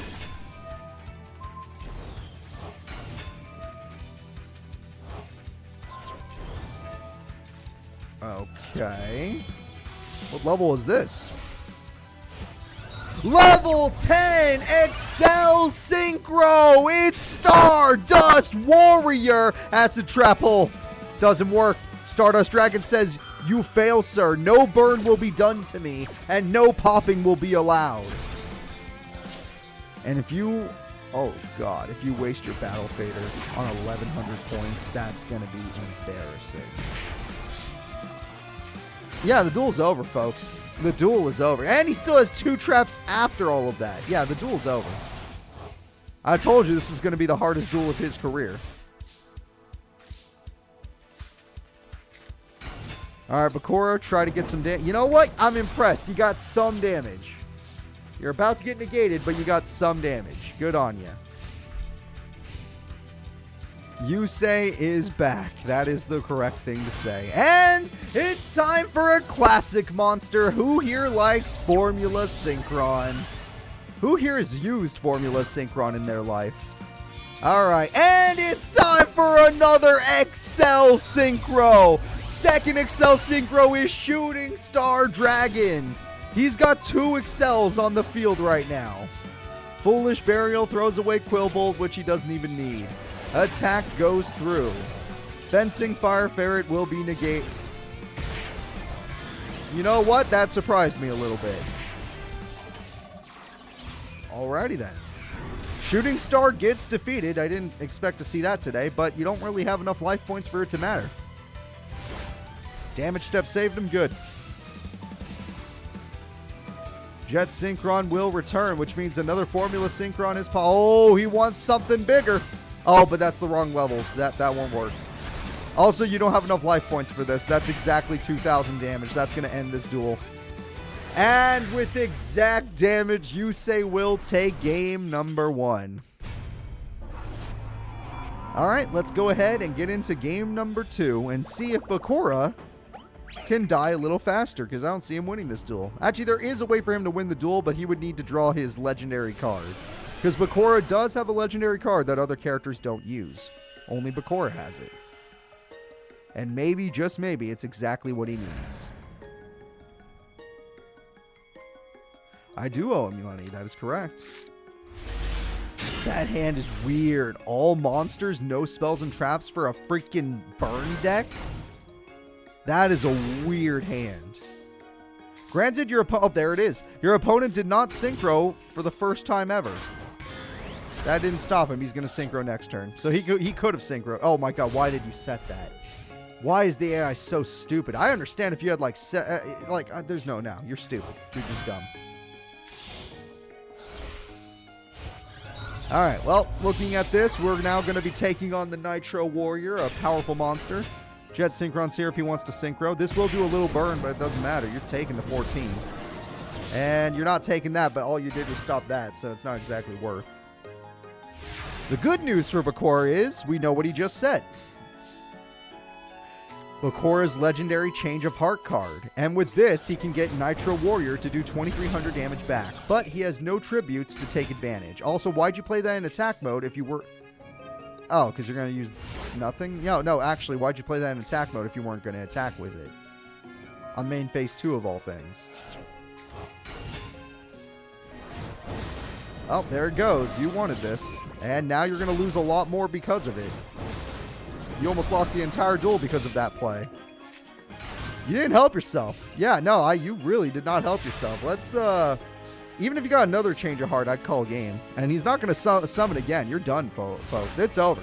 It's over. Cut the video. Cut the video. We don't need to see the rest of this. Oh, we really don't need to see the rest of this. Dear freaking God. Oh, this is pathetic at this point. The Morphing Jar is adorable. You know what? That's not the worst Morphing Jar in the world. But you're giving your opponent cards means main phase 2, he's just going to synchro the hell out of you. Oh, look at that. Raigeki doesn't work anymore. All of a sudden, Raigeki doesn't work anymore.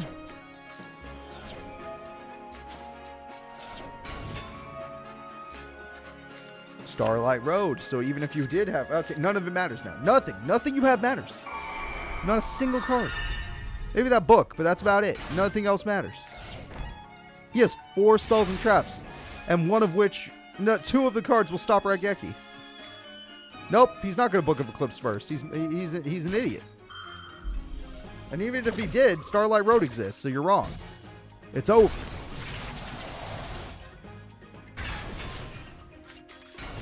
It's over. Oh, that's just sad.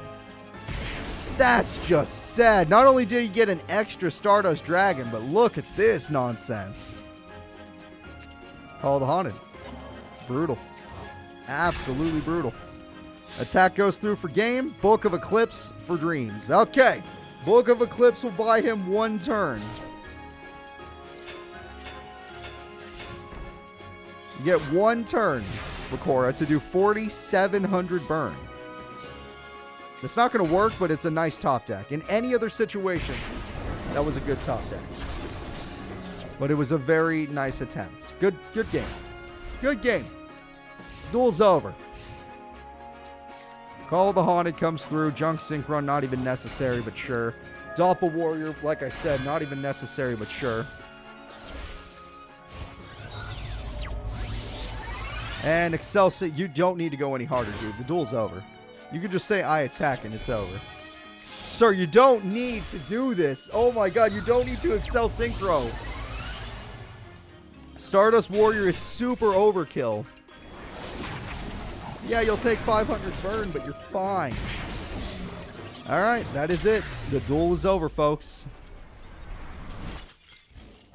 Bakura has failed. He will not be going past top 16. Yusei Fudo will be, though. So let's go ahead and see who's up next.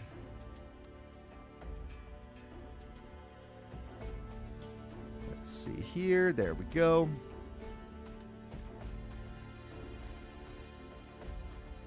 Yusei Fudo has made it. The next duel will be Eliza Littlefoot. That is our dinosaur girl versus Kite.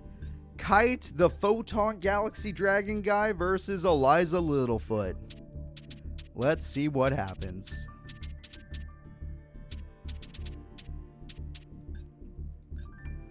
All right, the duel has begun. I hope you guys are ready. See if I can't find Eliza. And let's see if I can't find Kite. He's here somewhere. Both characters are ready. And it's good. Yep, Eliza Littlefoot does like to have some pretty powerful dinos, so let's see if she uses any of them. Protops is okay, but not strong enough. Now it is. Now it's strong enough. Alright, Protops goes in, and you fell for the Trident play, which means you lose everything. You literally lose everything because of that. Actually, though, oh no, you're wide open. Dude, that sucks. Okay. 2,000 attack goes through, but you'll leave yourself wide open for that, thankfully. So Eliza gets one turn to go in, and I bet you it'll be her last. That's adorable. That's not even worth it.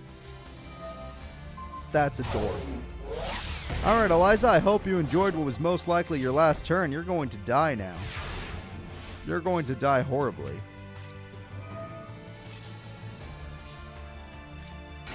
Alright, we're going to go ahead and use your Cloud. And using your Cloud, we're going to summon Galaxy Eyes Photon Dragon.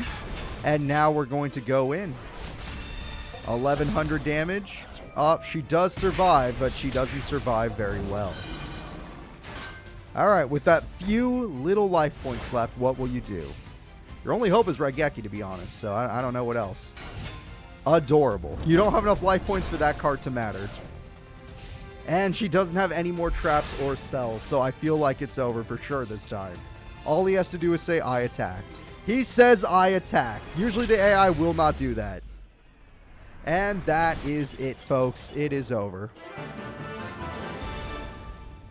So, let's go ahead and get into game number 2. Yeah, he knows how to use the spell. He's used it in previous Let's Play, or previous tournaments. He just didn't need it. Also, when you said for him to do it, he had already used his normal summon. Just summon Galaxy Wizard. Alright, that's a lot of monsters on the field. Next turn, he contributes summon for his Photon guy, which is pretty strong. Oh, I need to blow my nose. Oh, triple. Wait, we're calling that. That is some bullshit. How did he draw 3 of those? That is, yep, we're calling that one. Also, wait, what did I miss? Why did he summon that monster and not use an effect? What just happened? What just happened? What did I miss and why did he not do that? Why you do this? It was TT? It was TT. Thank God I missed it. I missed it. But also, this is going to cost him. His hand is Garbo. That top deck is crazy. What a top deck to come back into the duel. That is absolutely brutal. And I feel so bad for her. That could not have been better for old Kite right there. Alright. Oh, but we got a synchro summon, everyone. It's time to see one of her better cards. Jurak. It's not strong enough. Shit, it was 300 points too weak. Why even play it then? Wouldn't it be better to have 2 monsters? And case in point, by the way. So here we go. It's time for 2 Galaxy Eyes Photon Dragons. The attack goes through. Oh! Wait a minute! Wait a minute! She destroys everything! Holy crap. Does she have a monster? She has a monster! Wait! She can do it! Eliza Littlefoot can do it. That trap card was from the gods. It makes sense why she tributes, or she synchro summoned now, and it's all over. The duel is over. The winner of game 2, it looks like it's going to be Eliza Littlefoot. With 3,800 damage, it was super easy. All right, Eliza takes game 2, which means we are going to game 3, folks. We're going to see which of these duelists truly deserves top 8 in our tournament. All right.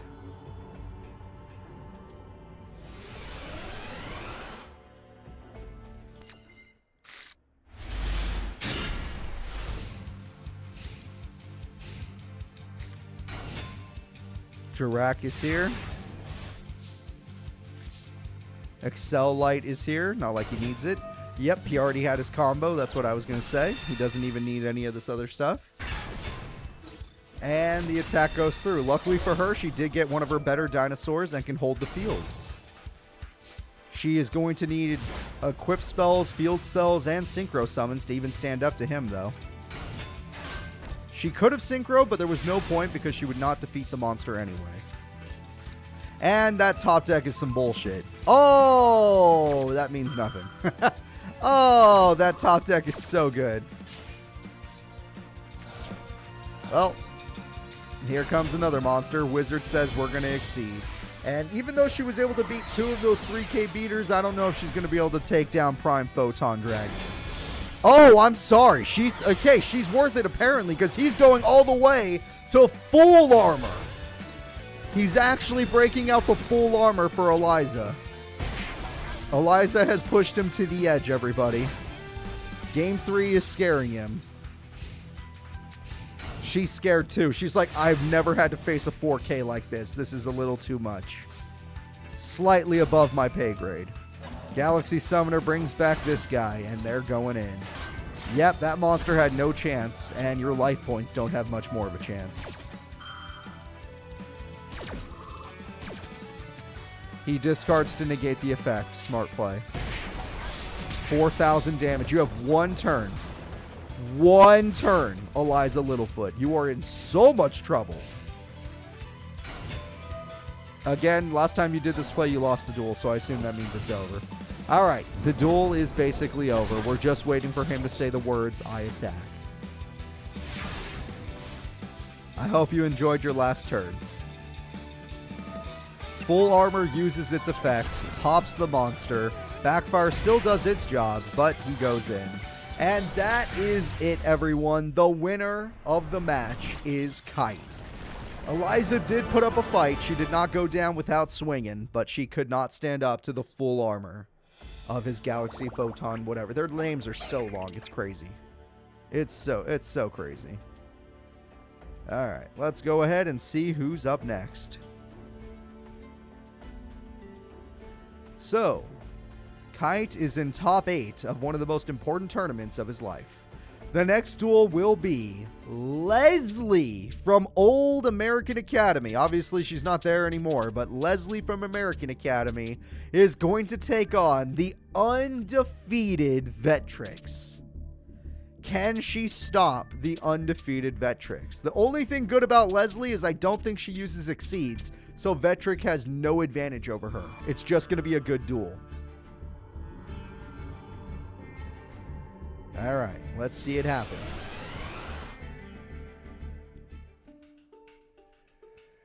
Leslie is ready to duel. Vectrix is ready to duel. Here we go.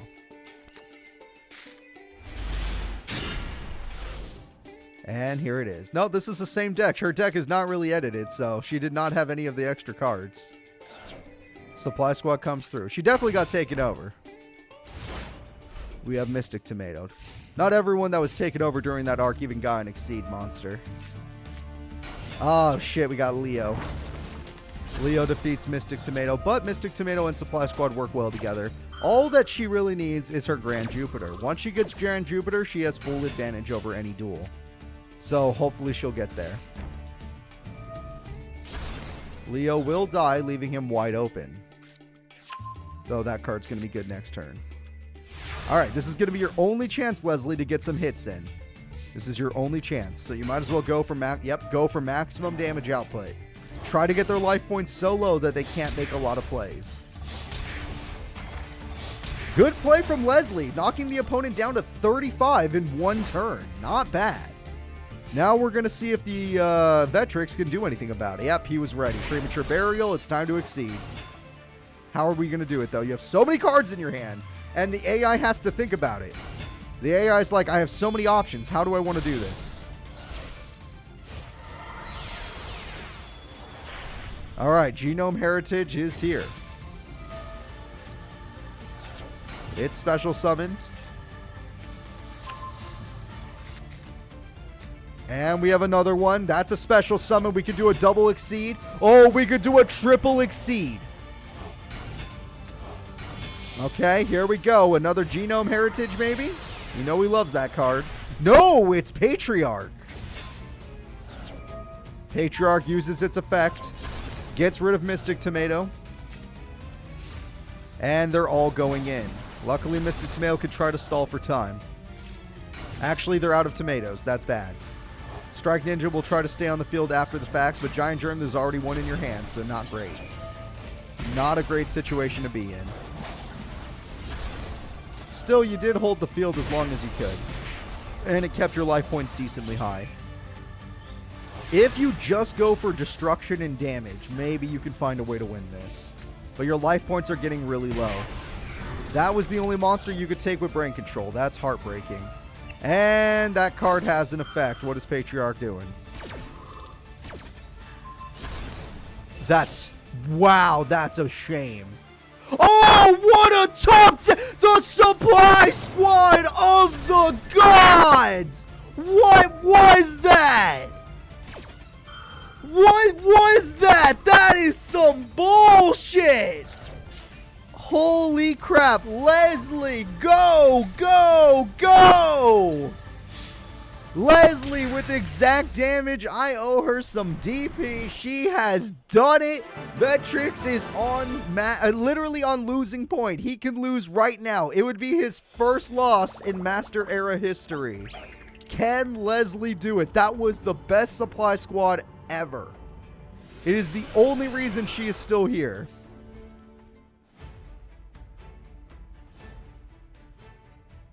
Oh, I figured what Patriarch did. I'm just surprised that it worked against him in that case due to the Supply Squad. All right. Ooh, Grand Jupiter with Giant Rat or Giant Germ's a better start, but the AI is usually not that smart. Oh, and you're not going first anyway, so it's probably not going to work. Okay. So, knowing the AI, they're going to Raigeki, Giant Rat, Mage Power. Okay, Raigeki. Supply Squad, Mage Power. Yep, there we go. 2,400 damage. Once again, Leslie's playing it right. If you want to beat someone like Vetrix, just get them low early. Get them to a point where you can win. But granted, you already spent your Raigeki, so be careful. And that's an instant Exceed summon. That is an instant Exceed summon. Now, granted, even his Exceed cannot defeat you, Giant Rat. 24 for 24. It is not enough. Never mind this bitch. I mean, you started Raigeki, he started Harpies. That's brutal. Giant Rat could try to stall for time.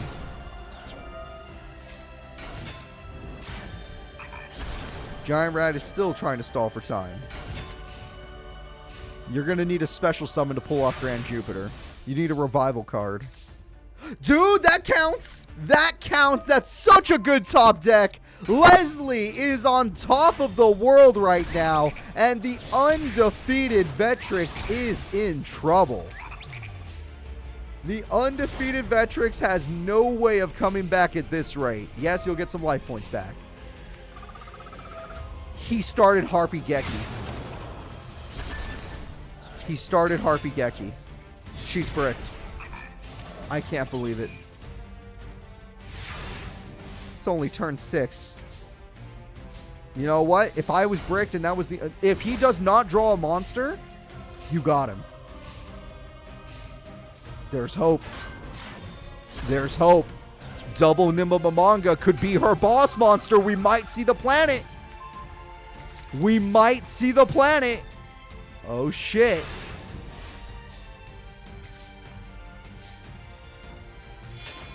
The planet is here. The Grand Jupiter is here. And it demolishes the opponent. Its 2500 attack is going to be something stressful to deal with. Not even Genome Heritage can stand up to it. And if she wants, she can eat that monster. Grand Jupiter can devour monsters. Grand Jupiter's hungry! And Grand Jupiter has 4900 attack! She has devoured the Exceed monster that prefers to be the devourer. It usually likes to take other Exceed monsters' attack points, but instead it's being used. Leslie the Unstoppable is going to 2-0 her opponent, and the undefeated Vetrix is quite defeated today. Nobody can stop Leslie. Nobody. Leslie has done it, everyone. Vetrix didn't stand a chance. He literally got wrecked. Game 1 looked close, but Game 2, she just had him. She just had him. Even the top deck war went her way. All right, well, let's go ahead and see who's up next, because Leslie did great. The next duel will be Primo versus Ishizu Ishtar. Let's see which of these characters deserves to advance. Primo and Ishizu.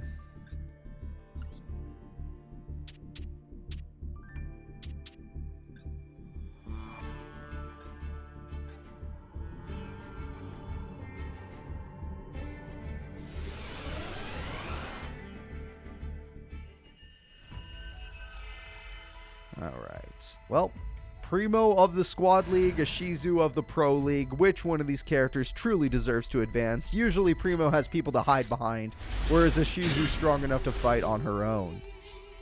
He does already have his Astro Dragon, but his Astro Dragon does not gain its special effect because the opponent does not use an extra deck. When the opponent uses an extra deck, he usually gets his special effect. He's already got Wizel though, so he can negate one spell card. That can be negated.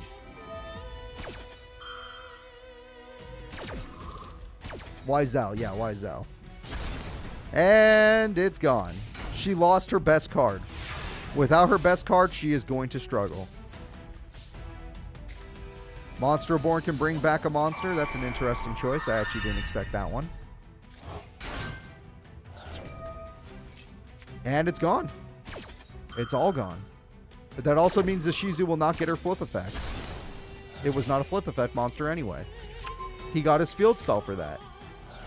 His monster gets an effect off. He got his other Wizel Emperor card. Alright, another Wizel card is on the field and does 2500 damage. I don't know if this one negates spell cards though. So if she gets her field spell, she might be safe this time around. Granted, she does have to get another one. She's... okay, that was a little weird, but sure. I should not judge. I don't know how the deck works. Oh, it's Astro Dragon! The boss monster of his deck, and it does piercing! Yep, Ishizu herself is in the grave now. And 2000 attack, and it's over.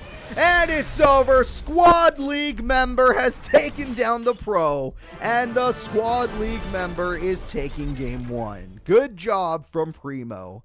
He is truly trying to make an event happen. Let's go ahead and get into game number 2. All right, Primo, you're doing pretty good so far, but no guarantees.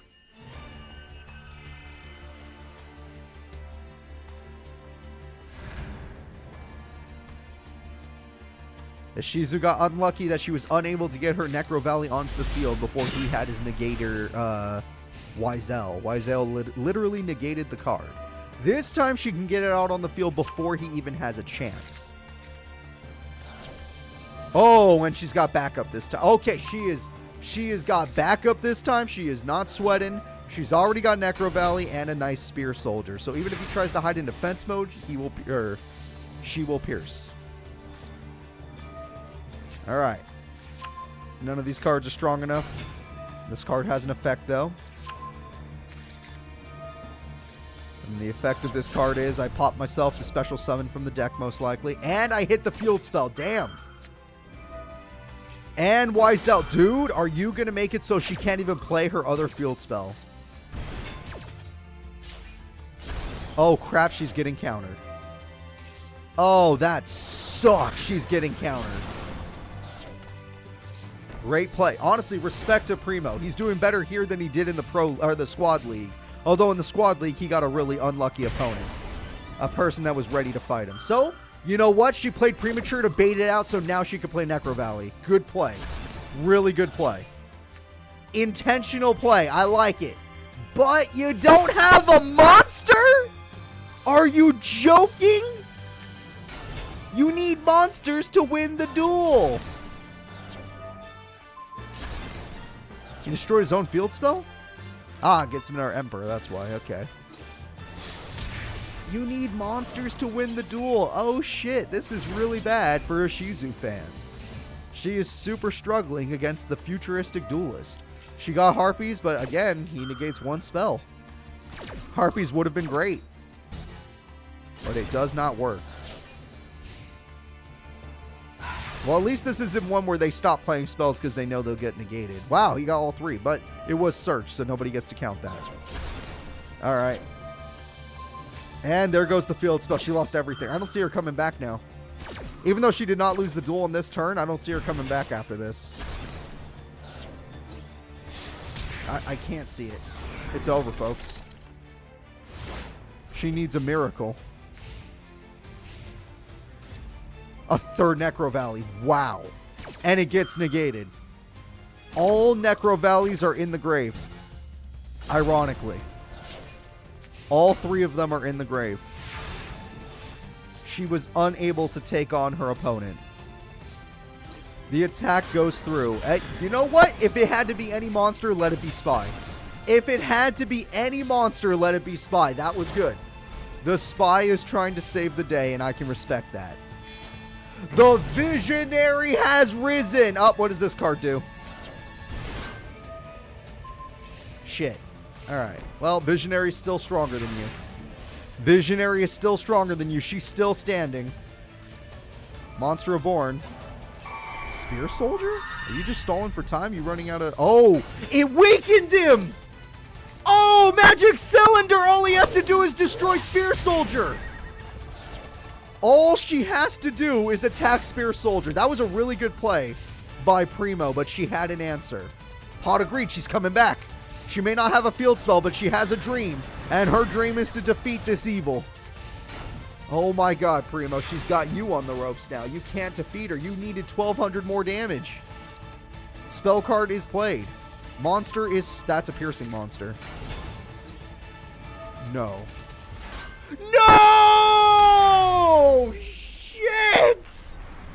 A Shizu! That was the most unlucky thing to happen! No! Shit, I didn't think... Alright. I'm gonna say it. Everybody, for those of you that actually enjoy the story, remind me that there is a trailer for the end of this tournament. That's all I was going to need. There is a trailer. Shit. I didn't think it would happen. I honestly didn't think that... Oh my god, that sucks. Dude, I did not want to go this route already. We're going this route already. Fuck. Alright, well, Primo's going there. That guaranteed... Yeah, no, that guaranteed a trailer. That guaranteed something would happen. Alright, so we are now going to be going into Tasha versus Dragon. The next duel is Tasha versus Dragon. Tasha of the Six Sams, Dragon of Thor. This should actually be a pretty fun duel. I thought Ishizu had it in the second duel. That magic cylinder was going to give her a chance, but the piercing, the goddamn piercing of Primo actually triggered something. All right, Tasha is ready. Dragon will be ready in time. Let's watch. There we go. Six Sam United. You're going to need more than one monster to make Six Sams work. There you go. They're getting their effects now. United gets you more, but you didn't get Shien. You need Shien. You got your field spell, which you are refusing to use. Is that Garm? Bloody Garm! Holy shit, Garm defeats the freaking equip spell. There's the field spell. Garm does defeat the equip spell. There we go. And we got ourselves a card. And that's good, but you need one more monster to synchro summon. Garm uses its effect to stop her from having monster. And you know what? That was a good play. That was a good play. It's getting better. Garm's back. It was actually the specific matchup, because there was actual... Okay, I'm going to level with you guys. There are 3 trailers set for today, and the 3 trailers were dependent on if somebody beats somebody specifically, if one character specifically wins the tournament, or if another character specifically wins the tournament. We obviously got one of those realities to already happen, and it was very obvious which. If you saw the intro, you might be able to guess the other 2 that could have had an ending.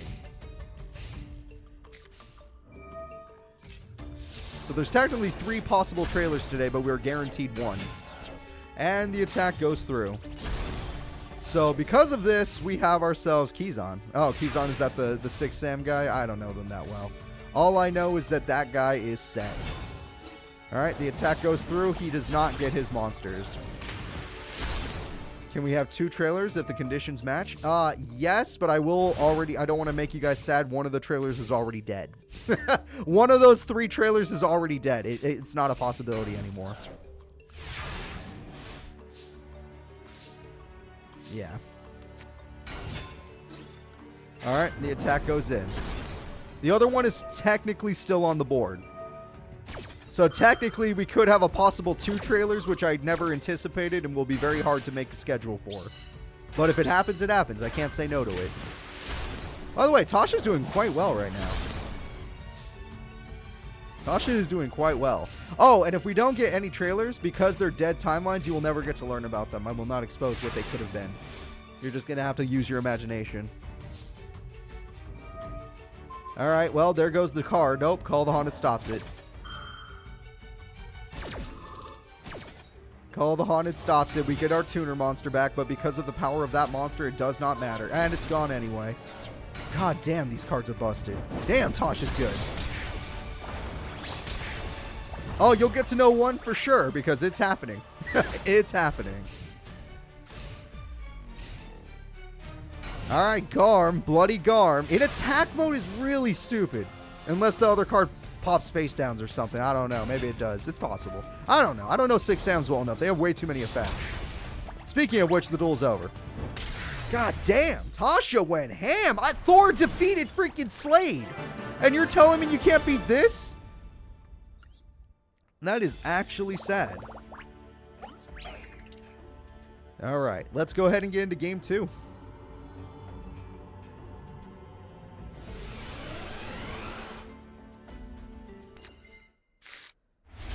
Ooh, they got Shien this time. That's a busted card.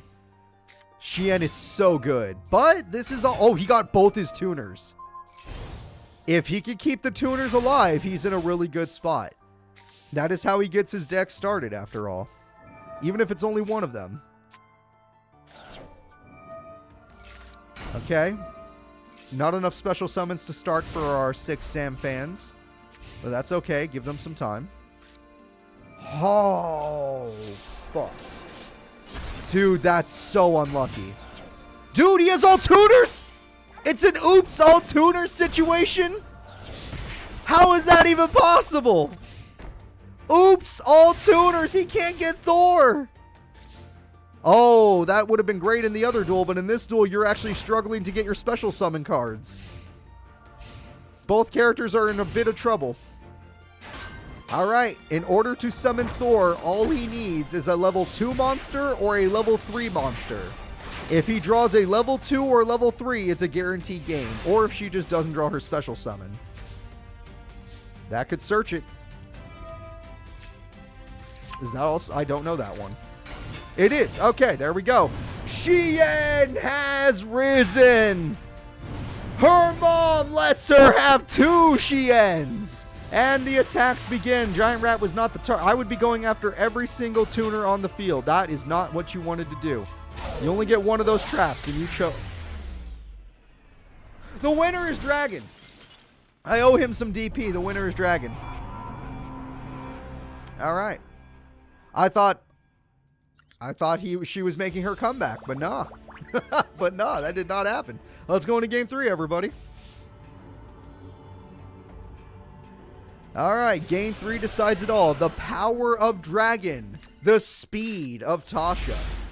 Do you guys prefer the speed of the 6 Sams or the power of Thor? Oh, that's already pretty speedy, but there's no Shien this time.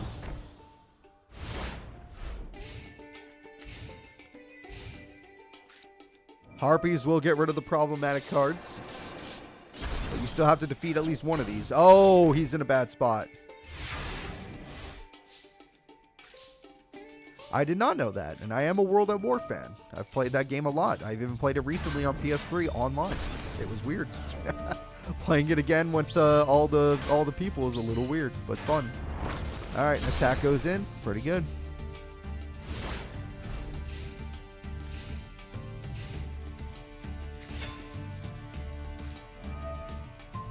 Okay, I was going to say I have no clue what's happening right now. The token going in was really shocking to me. But it worked, and now you don't have 2 6 Sams to summon Shien if you were to draw it. And speak of the devil, you're not going to need it. Because look what you got. Alright, attack goes through. That's going to cost you a lot. Nimble Malunga is going to help you. Okay, so even though it was bad, it's good at the same time. Okay, heal comes through, and we got lots of monsters. Now, you just need to find a way to get your Thor, because those 6 Sams will kick your ass otherwise. You cannot defeat the 6 Sams without Thor. You know what? I should stop talking, because apparently they always find another answer. They always find another answer. Every single goddamn time. That is a tuner, but it's not the right levels. That is a well, hold the phone! Let's math it up! Oh, or just do 5 monsters.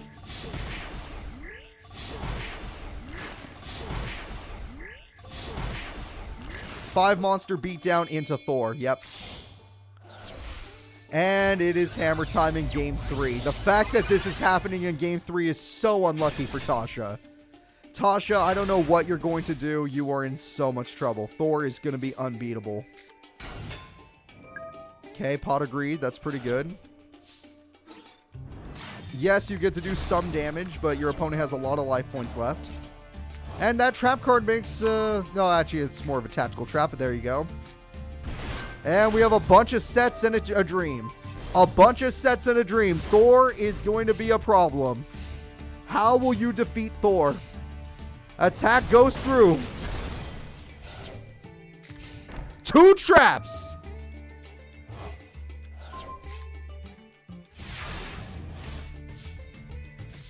Oh. Oh.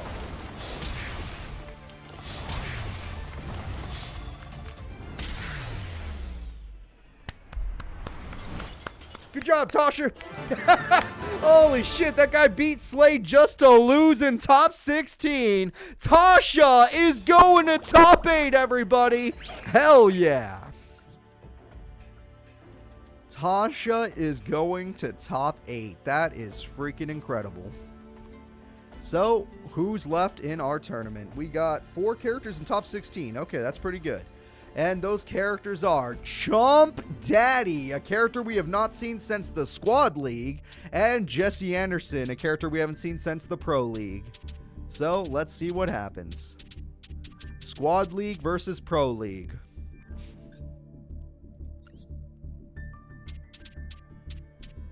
Okay, where is Chump Daddy? We have not called on him in a long time.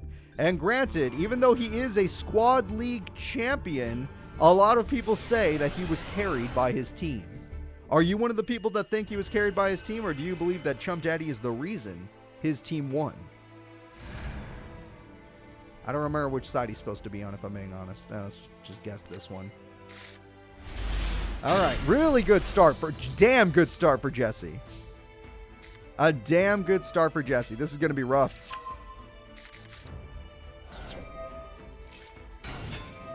Okay. This is going to be really rough for Chump Daddy fans, but maybe he'll think of something. Beast Fangs. Berserk Gorilla! Alright, Berserk Gorilla goes in and does 700 damage. But at the same time, without any protection, there's a possible chance at protection. Slight chance. Rainbow Bridge is good. Crystal Promise can get you your Pegasus.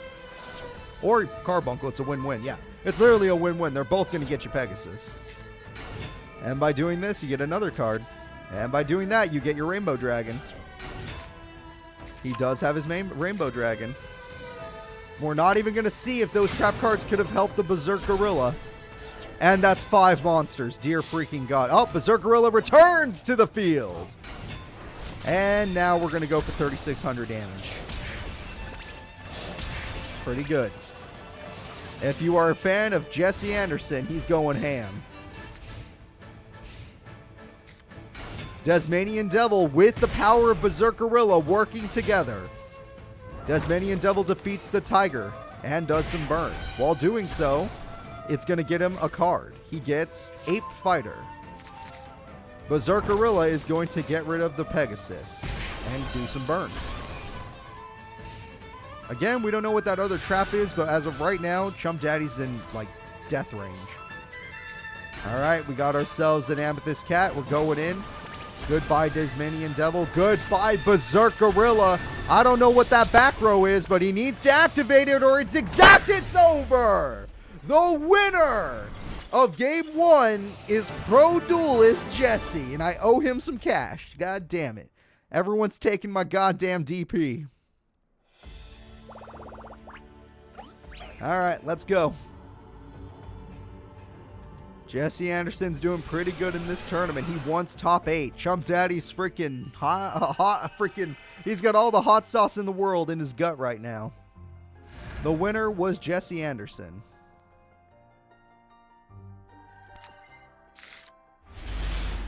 Alright, let me assume you're going to start Turtle and Magic Cylinder. Yep. Predictable. I would have done the same. Pot of Greed is a good start for old Chump Daddy. Berserk Gorilla is usually a good card, but can't stand up to the power of Amethyst or Topaz. What are you? What actually are you? Let's take a look. Emerald. You're an Emerald. I should have guessed. Okay, there it goes. And there he goes. Yep. That is 1,700 burn on both characters. Yeah, you might as well. Your turtle can go back into defense mode. Oh, does it have to complete its attack to go back? Ooh, it needs to complete its attack to go back into defense mode. I am paying a lot of DP today, you're right. And Desmanian Devil's going to use its search effect, and with its search effect, he gets the Ape Fighter. Magic Cylinder comes in, and Magic Cylinder does its job.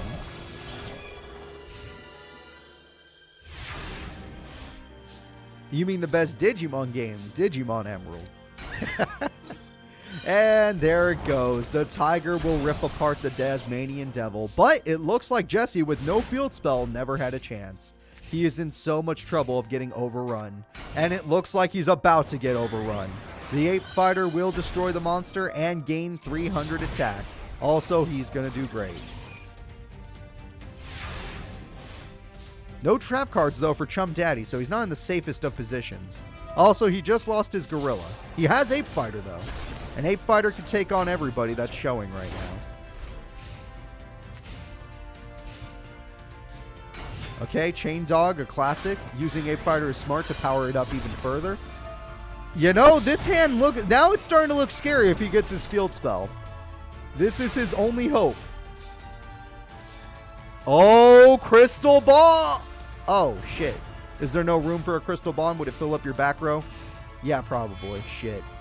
Also, there's the boss monster, the Behemoth King. Okay, well, there it is, folks. This is the boss monster of Chump Daddy, and it's going to end this duel.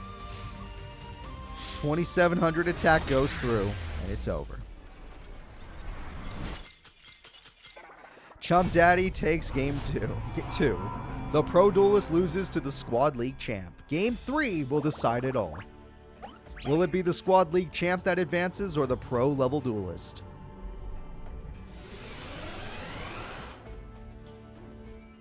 Master Duel. Yeah, I feel like Chump Daddy, sometimes he has a good game, sometimes he has a bad game. It's really unpredictable with him. Back in the old days, back during like the King's Throne tournament and stuff, those really old tournaments, he was a damn good duelist. He was one of the best, actually. Who here even remembers Chump Daddy during his King Throne days? Those were good days. But this is a much, much better start for Chump Daddy. He is set. He is set up for victory. I mean, for Jesse. Sorry, for Jesse. He is set up for victory. And if that's all he has, it's guaranteed victory. It is 100% guaranteed. I'm surprised you didn't Harpies first, just in case there was a Magic Jammer. I'm still surprised. Harpies comes through. Harpies is going to wipe out everything. Magic Cylinder and the trap cards and the cat. Also, you probably should have summoned Sapphire Pegasus first, but whatever. I guess you didn't want to fill up your field. It doesn't matter. Attack. Attack. Attack. Attack. Then OTK. Turn 3, record of the day, OTK! That's it, everybody. Jesse Anderson has OTK Chump Daddy in Game 3. Chump Daddy may have taken him to Game 3, but that's as far as he got. It wasn't even a duel in Game 3, sadly, because of Harpies. And just a bad starting hand in general. So let's go ahead and move on. Jesse Anderson is in top 8. The next duel will be Anka D versus the person that is literally giving out all the money today, Siegfried von Schroeder. Anka D is in this tournament to cause some mayhem. Let's see if Siegfried can stand up to her. Anka is an Underground League character. Used to be top 10, currently got knocked out of it. She's like 15 now. Rank 15. Siegfried is in line to take over the Schroeder Corporation. His father is preparing him for this job. Anka D has an interesting start, but she didn't get any of her good spells or traps that make her deck actually usable. That's a pretty good trap, but it's still not what she needs. Again, she did not get the card she needed. Because it went to the graveyard, you now have to deal with Sigrun. Yeah, no, you're in trouble. You're in trouble, Anka. So, Anka D has one issue. Without getting Dimensional Fissure or Macrocosmos, her deck takes a huge hit. Attack goes through. Apparently, there's a plan with it. It's because it's special summons. That monster looks huge. That monster nerfs your monster. And attack goes through, and Sigrun is going to get banished. At least you got rid of Sigrun. That is really good. Alright, DD Survivor getting banished actually works in Anka's favor. So those cards banishing monsters works for Anka. DD Warrior Lady is not afraid. DD Warrior Lady is not afraid. Anka D sacrifices her own life points to use her opponent. Now this card will let her special summon. Oh, Jesus, it's Sigrun. Well, that's no good. All right, let's see what happens here. Supply Squad comes in. You've lost 2 cards. Every card that goes to Anka's graveyard is a really bad thing for her. She hates the grave. And another monster gets summoned, which gets you another Sigrun, which I'm guessing you're not going to be able to summon. Well, shit, I was wrong. Bottomless says go to hell. Once again, we're doing this play to special summon the monster that probably nerfs DD. No, it doesn't. Oh, wait, we got a trap card. We're banishing. Oh, no, you played right into Anka's hands. One of the few traps you know how to use, and it worked for Anka's favor. Well, unless that card just ruined. No, it did not. Anka loves this. Anka is liking this opponent. Oh, she got Dimensional Fissure. Okay, her deck is online. But she's not going to use DD Warrior, surprisingly. You had options. Anka had options and did not use them. That was strange. Maybe she's enjoying the duel. Alright, monster gets banished. Bottomless is engraved. There's a lot of defense, but DD Warrior technically can deal. No. Holy shit. That's going to be a lot of attack points. Necroface is at 2,300 attack points and takes down the opponent. Jellin Duo can stall for time.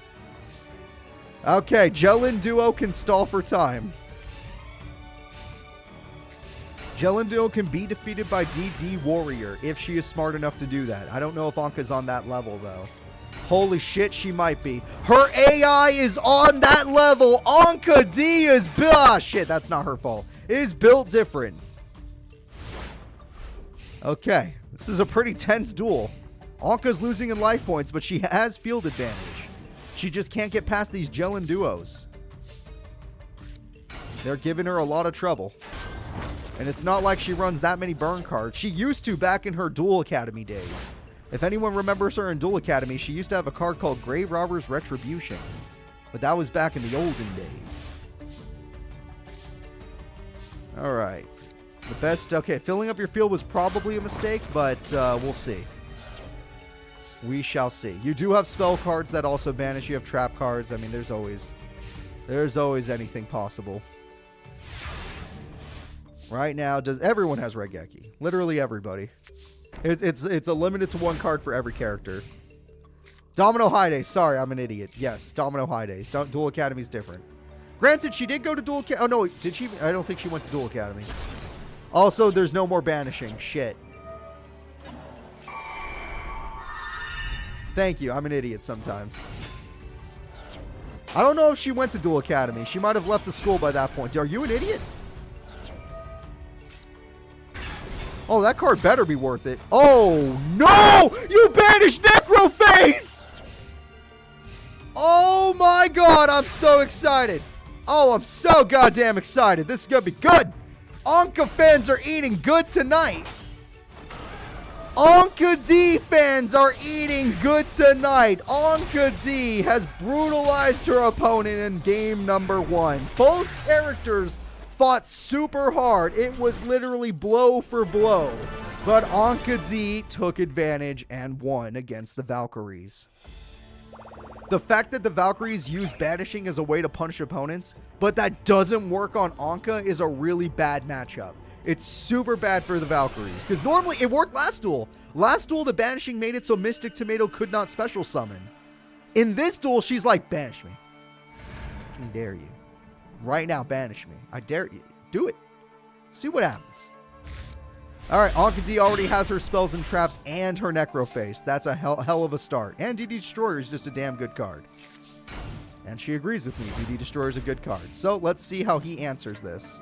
If he starts Harpies, then he can win this. That ain't Harpies. Nova Summoner is going to fall for the trap of DD Destroyer. DD Destroyer, do your job. Supply Squad's good. Now we're going to see probably DD Warrior Lady. Necroface, it's a little early for you. Yeah, I agree. It's a little early for Necroface, so we're going to go with DD Warrior Lady, which is just a safe monster that honestly resembles Anka D in a way. Alright, we got double Supply Squad. I don't know why you set that. Raigeki is going to be pretty brutal. Holy shit. Oh, no, we're going to use Necroface first. That makes sense. Use Necroface first. And then when it dies, use your other card. Yep, you should have Raigeki. But, you know, normally I tell them not to Raigeki, so that's on me. Don't do it on... You're not supposed to do it on main phase 2. They're going to play another monster next turn anyway. So you might as well not do it. And then you just gave them an extra pot of greed, and you're a freaking idiot. All right, well, she misplayed super hard, which means... This is a good chance. This is his only chance to go in. And he might have gone Harpies by now. Maybe not Harpies, but he can do other stuff. Oh, shit! Oh, you might regret that. Oh, my God, you might regret that. Okay, one of the Valkyrie cards that works, but it's a banishing card once again. This is one of the few opponents you don't want to do that to. Oh, you might live to regret that. 5,600! Grand Maju has risen. The good news is, all he needs is a Raigeki. The bad news, there is no bad news. This is brutal. This duel is brutal, and I'm super hyped for it. Gren is ready. Pot of greed. Let's see if he can get it. So far, no good. But, magic cylinder possibility. It's possible. Pot of greed, let's see what we can get. You need a beater monster. GD Warrior Lady is the perfect card. Necroface will destroy. It's banished, so it can't get its effect. It's over. Unless there's a magic cylinder, it's about to end. She's about to end the duel. Game-winning attack. It's over. Siegfried von Schroeder gets knocked out. Siegfried has been knocked out, everybody. I am sorry. He ran into the wrong opponent. I feel like his deck was better than I expected, and he could have gone farther if he didn't run into the perfect counter. The person that enjoyed his deck style. But it was a good duel. It was fun. So let's go ahead and let's move forward. Anka D will be advancing. So we are now in top 8. Your 8 strongest characters of the Paradise Cup are Anka D, under rank 15. Jesse Anderson, pro rank somewhere in the 40s. Tasha, under ranked somewhere in the 30s. Primo, squad league. Leslie, nothing. Kite, a hunter. Yusei Fudo, nothing. Wisteria, former pro. Well, technically Yusei's former underground, but that's about it.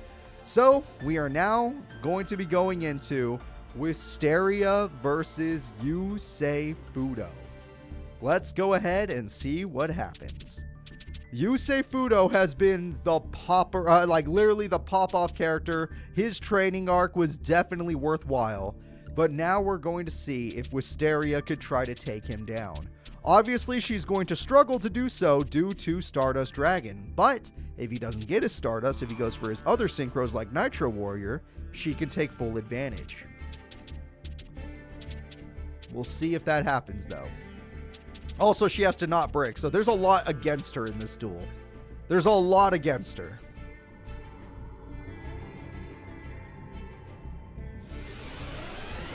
Alright, this might be one of those matchups where it's like this is the worst person for you to end up against in the tournament. Kind of like with what just happened, what we just saw with Anka D versus Siegfried. Okay, we got some interesting cards here.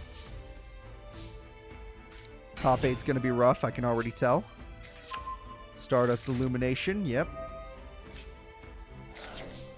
So it's a very basic start, which we all expected, and this is your only chance, Wisteria, to make plays. That's a hell of a start. I will give you credit. This is a hell of a start. Will you use Demise King, or are you just going to go for battle? You will use it. Okay, hell of a start. But she does not have a normal summon, which is a huge, huge problem. She started her ritual stuff, did not start normal summons, which means less damage, which means less chance of winning. Using Quill Bolt, this is a nice combo. Trail is also going to combo with this, so you can get a Stardust Dragon to stop the Demise King. Not only does it beat Demise King in attack points, but it also beats them by effect. And Starlight Road is the perfect counter. They're just waiting for Demise King to try to activate their effect. However, Stardust will most likely defeat Demise King. Trail leaves you a nice little token. Monster Reborn can bring it back for another synchro. Oh, shit. Synchro nothing. He's going for damage. Yeah, you don't exactly have Mirror Force. You're going to die. Demise King will not last another turn. Magic Cylinder puts... You know what? Yusei's decently low on life points, but the fact that she has to win against her own strongest beater is really problematic. Yeah, that's really problematic. Okay, Call the Hunter brings back a tuner monster. Oh, that'll eat Starlight Road, and Starlight Road was waiting for this situation. Starlight Road equals 2 Stardust, which means no chance. If your deck focuses on destruction, you don't stand a chance against Yusei. Yep. It's dead by battle. It's not coming back. 25, and using her own monster. That's not destruction. Now, hold up. That is not destruction. But she has nothing. She can't take advantage of the weak monsters. Imagine if she had 2 special summons or something. She could have done something. And the baboon will die. Wow, she's really trying to stay in this duel. I gotta give her credit for that. I gotta give her credit for trying to stay in the duel. Okay, attack goes in. Attack goes in. Yeah, she's doing it. But okay, there's no more advantage. You'd have to have a piercing monster to have a chance with Steria. And I don't know if you got that. And what she does have is the classic ritual deck thing, a brick. The ritual brick has happened. And you know what? She went as far as she could, but it's over. She got pretty close that time. Not bad against an opponent that literally counters you. An opponent that literally counters you, and you actually put up a fight. Not bad. But we're going to go into game 2 and see if Yusei can quickly clean you up or if a miracle will happen.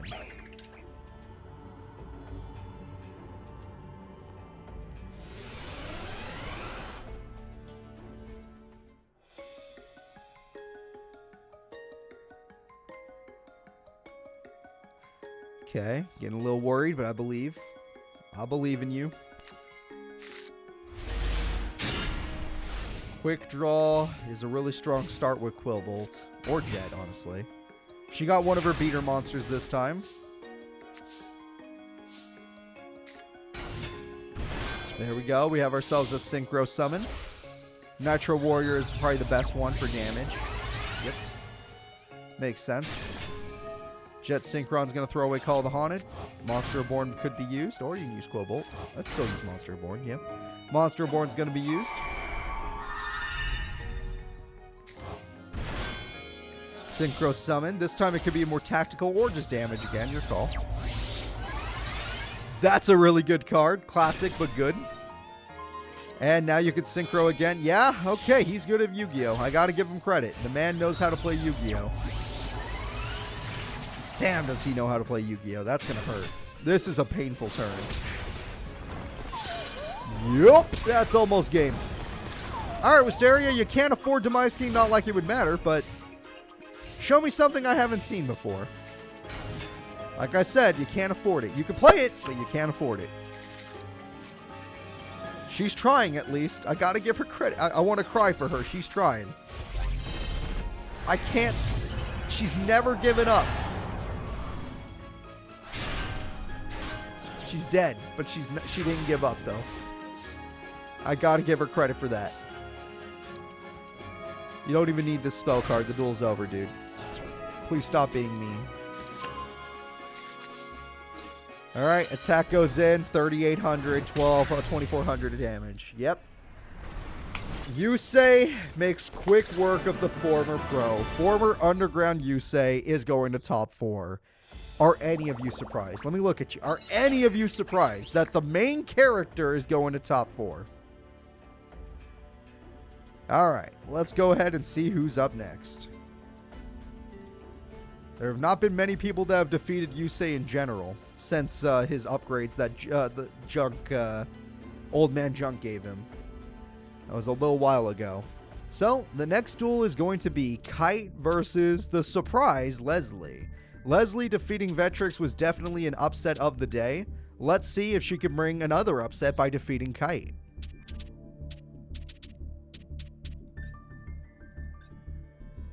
Okay, here we go.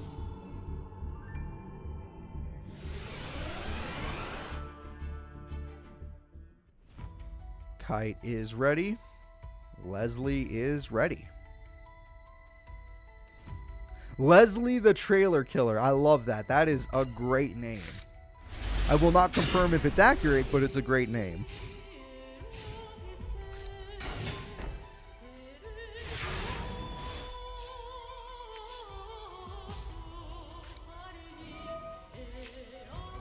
Brain control comes through.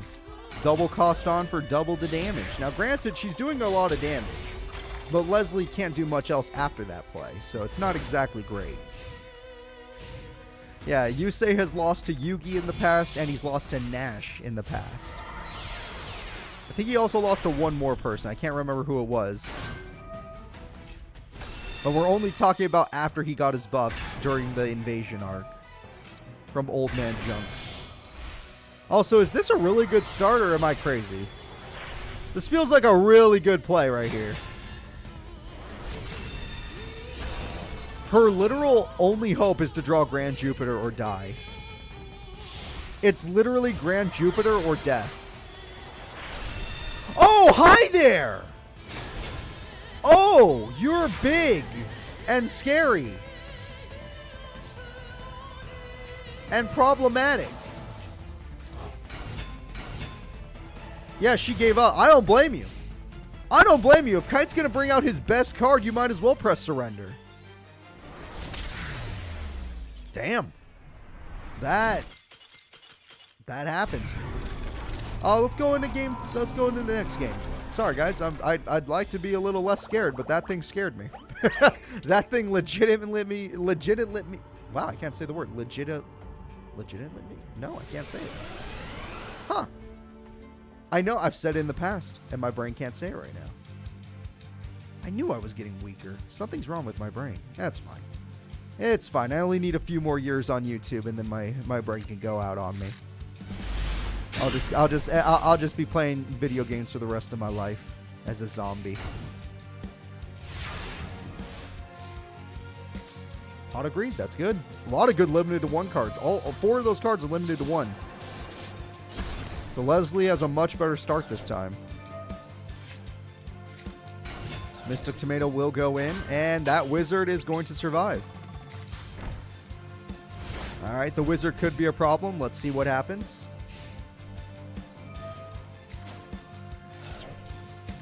Yep. Oh, you would only pick that if you had one in your hand, wouldn't you? Oh, or you could just do that, yeah. You're going to use its effect, huh? Oh, what the fuck? Okay, weird play then. I don't know if I completely agree with the play. I think we all can agree it was a little weird.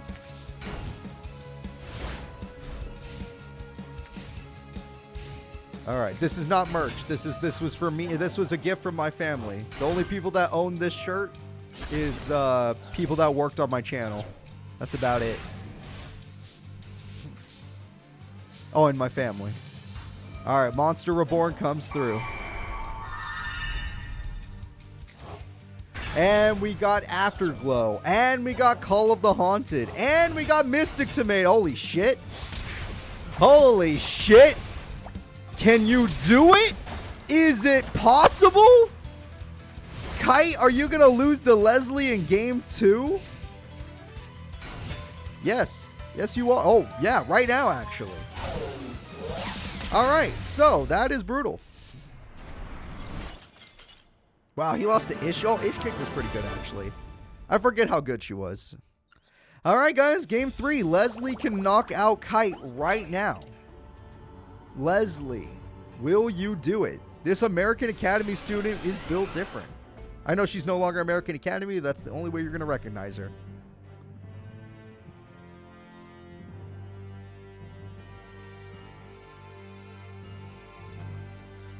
Opening hands for game 3. Let's see. She has her boss, and she has double cost on. Okay, well, that's great and all, but you have to fight Photon Dragons, so... His mom wouldn't let him have 2, so I think this was a misplay.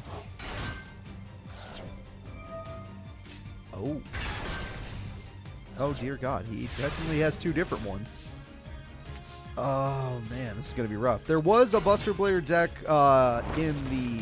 in the woods, yes, but not from main characters. Mostly just they're lurking in the woods with the Buster Blader deck. I believe my buddy Wookie made that deck.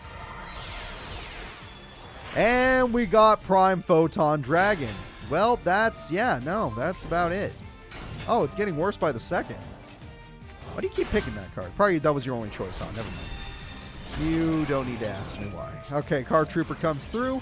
And Leslie, I don't see you coming out of this. Unless you somehow pull off Grand Jupiter, I don't see you coming out of this. Yeah, he did play that. Oh, it's over. Oh, it's over. Oh, it's super over. Dear God. Give her a chance at least. I mean, come on, man. Yeah, Giant Rat's not going to save you. I promise you that. The second you play a monster in attack mode, the duel ends. He can go even further beyond? Oh, isn't that technically weaker? Or am I crazy?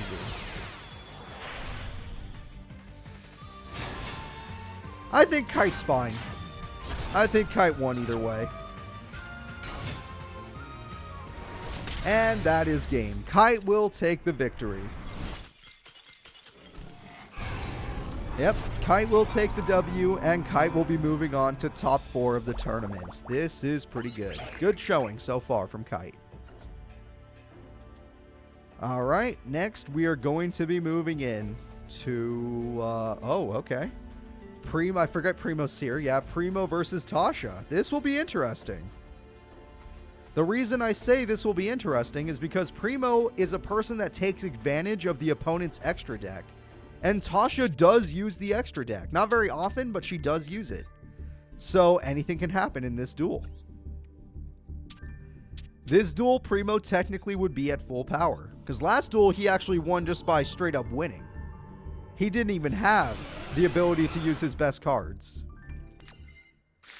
So this will be a little more interesting. But Tasha's fast. I believe Tasha's way faster than Gravekeepers. Gravekeepers are more like a counter deck. Tasha's more of a speed deck.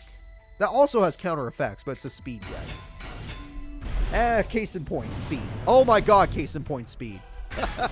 I don't know. You know what? You can just trust me when I say it's a speed deck, because you just saw that. All right, Card Trooper comes through. 400 damage, 2100 damage, and 2500 damage. And Primo can only activate 1 spell or trap card next turn. He's got to make sure it counts. Oh, he gets negated! The 1 spell or trap he can activate, and it's gone! That is embarrassing. Oh, wait, he can activate another one. Never mind. Oh, well, there you go. Oh, that card had an effect. It doesn't matter. It doesn't matter. That was so funny. That was so funny. I'm sorry. It got me a good laugh. Attack goes in. She can't end the duel. Shit. When it comes to speed, Tasha is unmatched in this tournament, except for Yusei. No, actually, no. Yusei could outspeed her. It doesn't count. Yeah, I assumed as much after I saw the second one, but that was funny. That the 1 card was Raigeki, and then it gets negated. But, like, the fact that it was Raigeki was super funny. All right. Who here remembers Tasha's first tournament? I believe it was episode 9. It was the one where, the first ever Underground tournament. I think she was a top 10 duelist back then. And then she fell off hard, which is fine. Even though her deck's not bad. All right, we got the Elder, and the Elder's going in. The Underground isn't exactly an easy place to live. Now, that card is dangerous. But not the way you think it is. It's dangerous for her, not for him. Speak of the devil. Hello there. I hunger. All right, that one might not eat. It probably eats. They all eat. They're all hungry. All right, Harpies will get rid of the one trap, and you're going to negate one card. So you say no Harpies. That was probably smart. Yep. So this one doesn't seem to devour.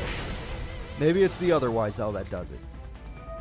Premature Burial brings back that thing, but that thing's not exactly the safest card. That field spell, I don't even know if it's that safe of a card.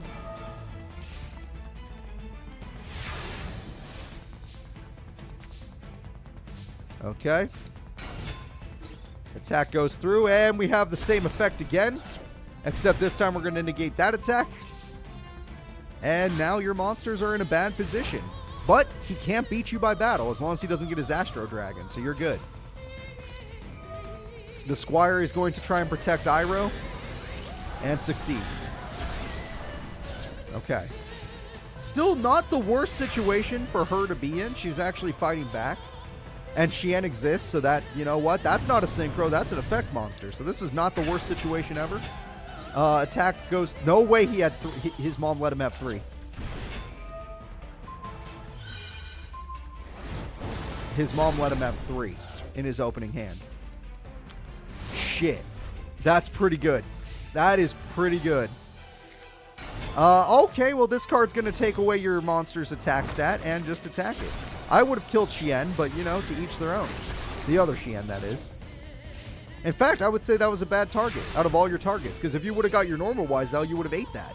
Oh, my God. Oh, wait, it doesn't work on him. Okay, I was going to say, doesn't that give him a buff, but he's not a 6 Sam, huh? No, he's the freaking Shogun.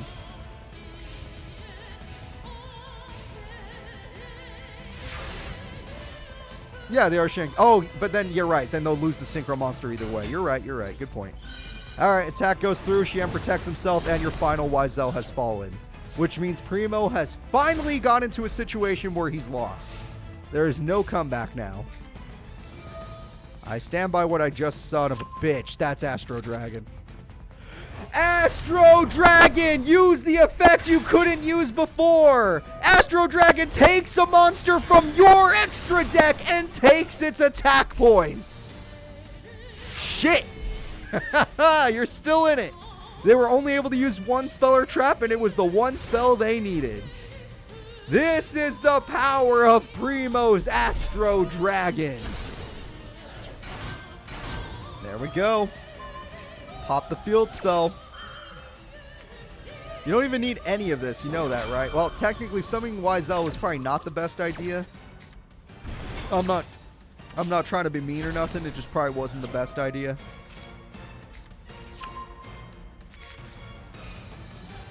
Yeah. All right. Well, Wizel is going to stall the duel a little longer, but the burn almost ends it. You have 50 life points. You have 50 life points. Make it count. All right, attack goes through, and that is it, everybody. The winner is Primo. Tasha dominated him in duel number 1, but duel number 2 is all Primo. Let's go ahead and get into duel 3. This will decide everything. Who is a semi-finalist? Who is going to top 4? If she can get her speed play again, it will be her. Otherwise, he's going all the way.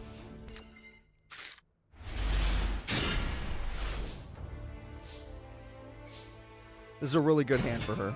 She just needed Xian, but this is good because of the special summons. Alright, basic Wizel gets rid of the problematic monster. Any traps? 1 trap. Okay, we'll make it count. This is still a pretty good setup for her, not him.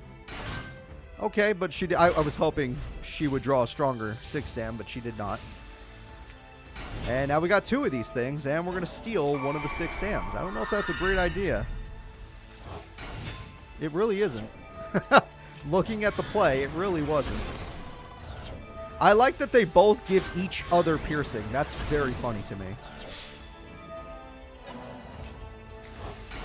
Okay. You know what? You baited out her trap card extremely early, so it was worthwhile in the end, because now she can't get Xian.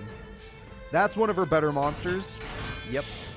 And she's pulling it off. Tasha summons the freaking...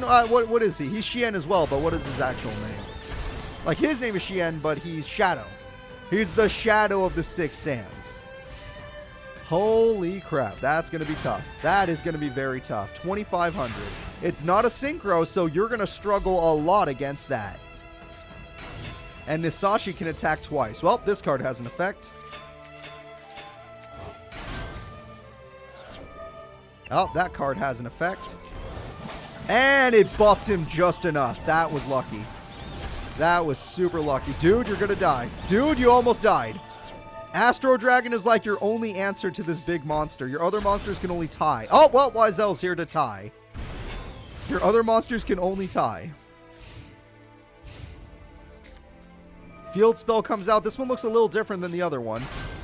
And this Wizel will destroy the monster it actually can kill. Ooh, game 3 and his life points are super low. And she holds a monster that's pretty good. Backs to the wall. You used all your life points. You have to win right now. The only reason you would do this is because you think you can win right now. Wizel gets defeated. Monster gets defeated. That's it. Yep, you're right. You can win. Nisashi attacks twice. She did it! Tasha is going to top 4. Primo has been defeated. It was risky, but worth it. She managed to take the game. Tasha played really well. It was a tight duel, but Primo is stopped. All right, here we go. So, with Tasha advancing, who will be the final character in top 4? Will it be Pro Duelist Jesse Anderson, or will it be Underground Duelist Anka D? I will not let you know because then you would know which character it was.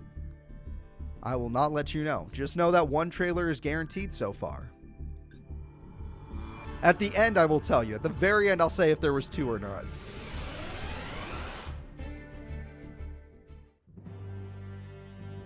Anka D is ready. This is Underground versus Pro League right now. Both these duelists are very good. Anka D is a counter deck. Jesse Anderson is a speed deck. Speed versus counter. Let's go. She has a very bad starting hand. Oh, shit. Jesse, go in. And you got your field spell. Jesse, let's go. Jesse can do this. With his field spell, he can do this. She has a really bad starting hand so far. He has a really good starting hand by comparison. Wow. Wow. That was pretty good. No banishing because she didn't get a good start. No spell, no trap to banish. But overall, a good start. DD Survivor. Yeah, that works. You knew what it was. But like I said, unless you get your back row, I'm sorry. No back row, no chance. Crystal Pegasus will be next. This could help get Rainbow Dragon in the long run. This also helps, even though there's no reason to do what you just did. I guess, 2 Pegasus, so you can crash. You might as well... It's actually a good idea. You don't want DD Survivor to get into the banish zone, so get rid of it while you still can.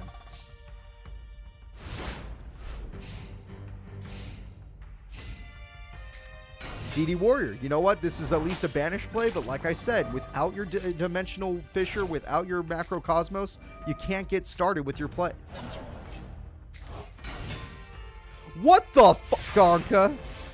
What the fuck was that? I saw that. I saw that. Don't think I didn't see that. What are you doing? Yay, you got your boss monster. What are you doing? The card you needed is now gone. What you doing? You see what happens when you get rid of the cards you need? You get swarmed. It's not even over yet.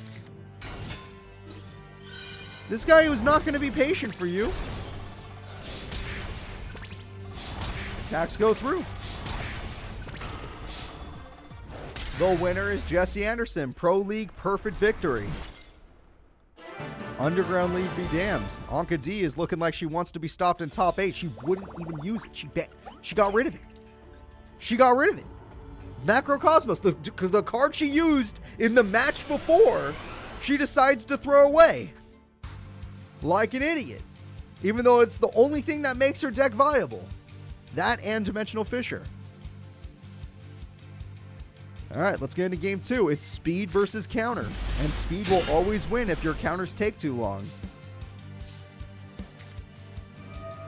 The only thing speed falls apart against is straight up power.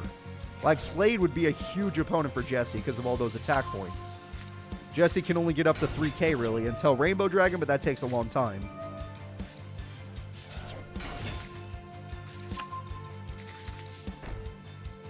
Okay, Anka D, let's see what you got. This time, maybe start a spell trap? No? Okay. Well, at least you got a banish off. That's always good for your deck. Granted, it's not going to work out in your favor this time, but, you know, that's all good. Interesting. So, you know what? You can get rid of that spell card. That one is understandable. But she did not start with her spell or trap card, guys. I'm sorry.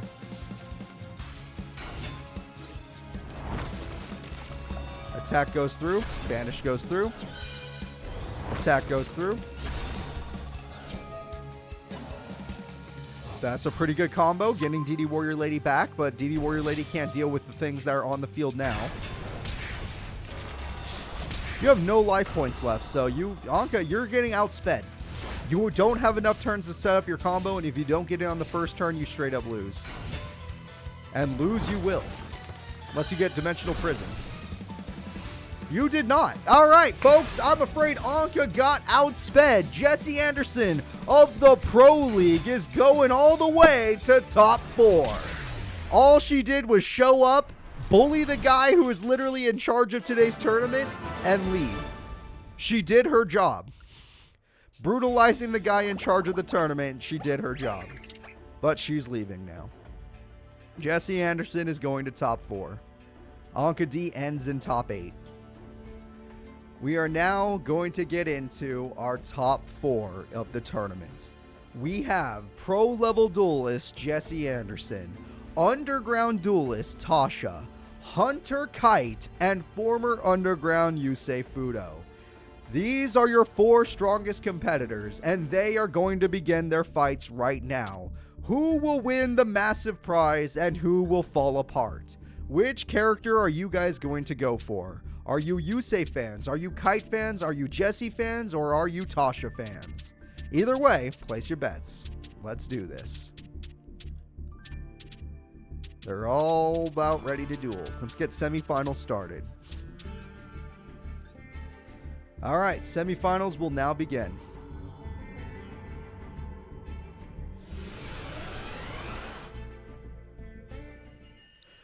Kite is ready to duel. Yusei has taken the stage. Here we go. I'm always happy to see a Tasha fan. That's good. That's good. A non-main character getting a fan is nice. Kind of like when the Spark Sisters gained fans, or... Actually, a lot of people seem to like the random characters. Reina Taker got fans. Yeah. Also, was that a waste? Did you just waste your card? I'm not an idiot, right? He just threw that away. The card that could have guaranteed him a Photon Dragon. And he just threw it away. Maybe I'm an idiot. Maybe there's totally a play behind this. No, there isn't, is there? There's no play behind this, right? Like, I would have said Galaxy Wizard, maybe. That might have been safer. You know what? Yusei's not doing much better. Yusei's also kind of making some bad plays, in my opinion. Unless he's cooking up something real good that I just can't see. Oh, this is his new monster. I don't know much about it, but it's new. Nope, that was part of his play. Never mind, it makes more sense now. It makes a lot more sense now. Okay. And it turns out that you're going to be fine. You're still going to get your play. But there's 2 traps. Okay, not bad. You still get your play off. You can use your Cloud Dragon to summon your Galaxy Ice Photon Dragon. But Photon Dragon by itself can't win the duel. Galaxy, okay, here we go. Now we're going up in the world. Now, I'm not going to lie to you. If you don't get rid of that junk archer, you might be in some trouble. Oh, you're going even higher? This is to go even further beyond Prime Photon Dragon. And there it is, 4,100 attack points. Yusei is scared.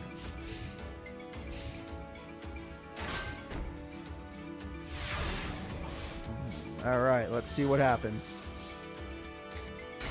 Attack. Okay, well, we're going to bring back this card, which makes no sense. We're going to attack the monster. It has no defense. The game-winning attack goes in. Call of the Haunted tries to save the day, but it doesn't have enough attack points to save the day. Kite takes game number 1. Kite freaking, is his name Tenjo? Kite Tenjo? Whatever his name is, he's taking game 1. Yusei Fudo is struggling in semifinals. He got here no problem, but now he's struggling. Let's go ahead and get into game 2.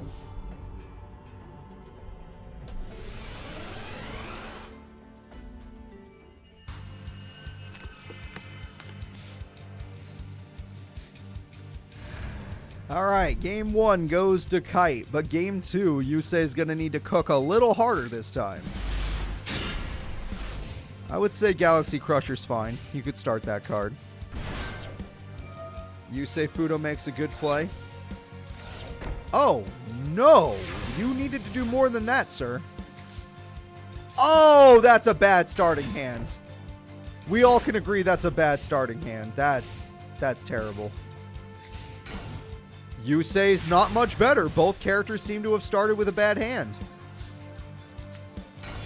We're going to use this bad hand and try to cook something good out of it. Star Liege Lord Galaxion. Let's see what he can do with it. He summons Galaxy Eyes Photon Dragon. Attack goes through. Magic Cylinder comes through.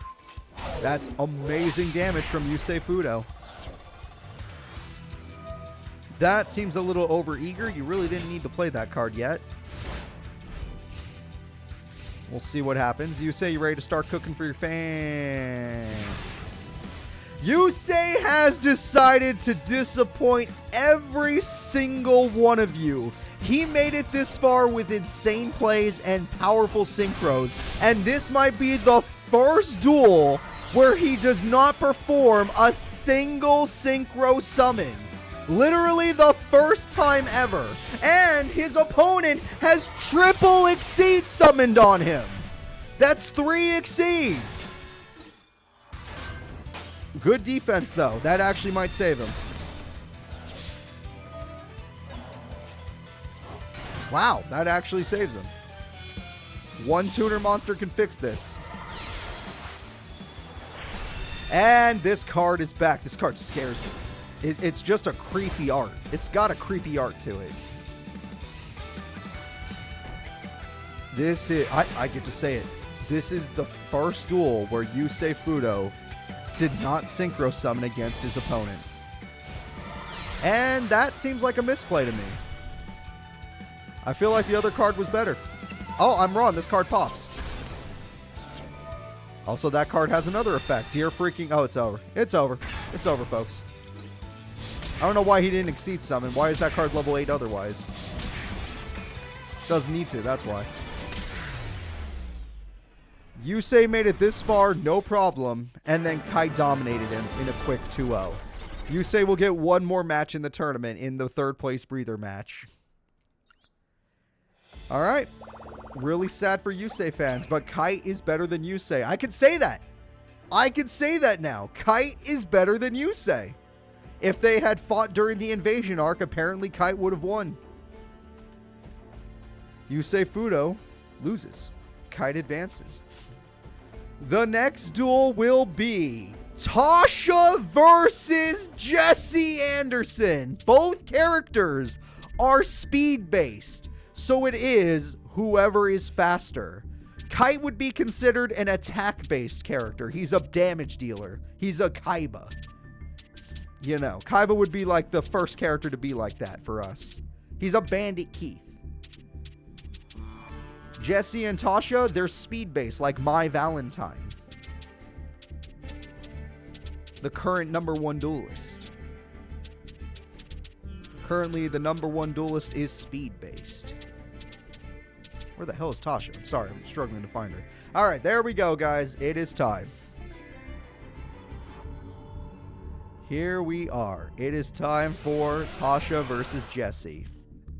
The winner of this will advance to Grand Finals. Loser must fight Yusei Fudo for the bronze medal. Both these characters seem ready to duel. Let's see which character is truly faster. He needs his field spell. That would help him a lot. A field spell is good. Amber Mammoth will hold the field for now. It's actually not the worst card to do it.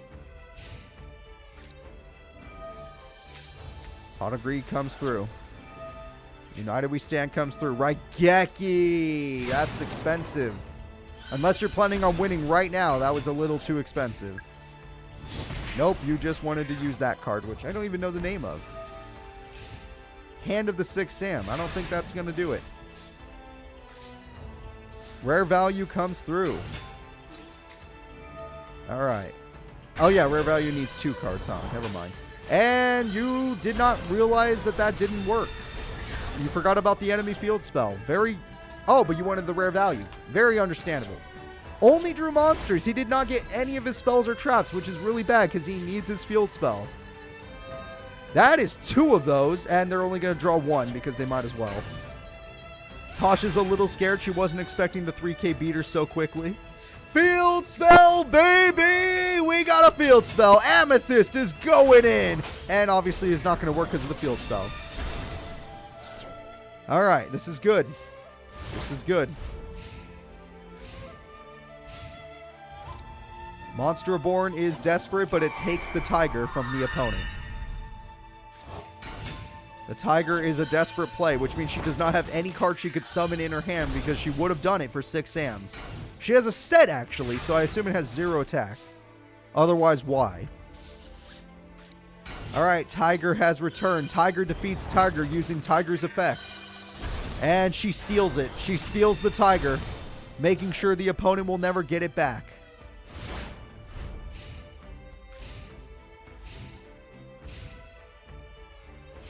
She's bricked. Wow, you do not want to brick as a speed-style duelist. That's it. That's it. Jessie's got this.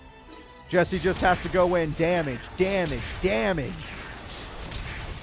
All right, 300 burn. You'll find it somewhere.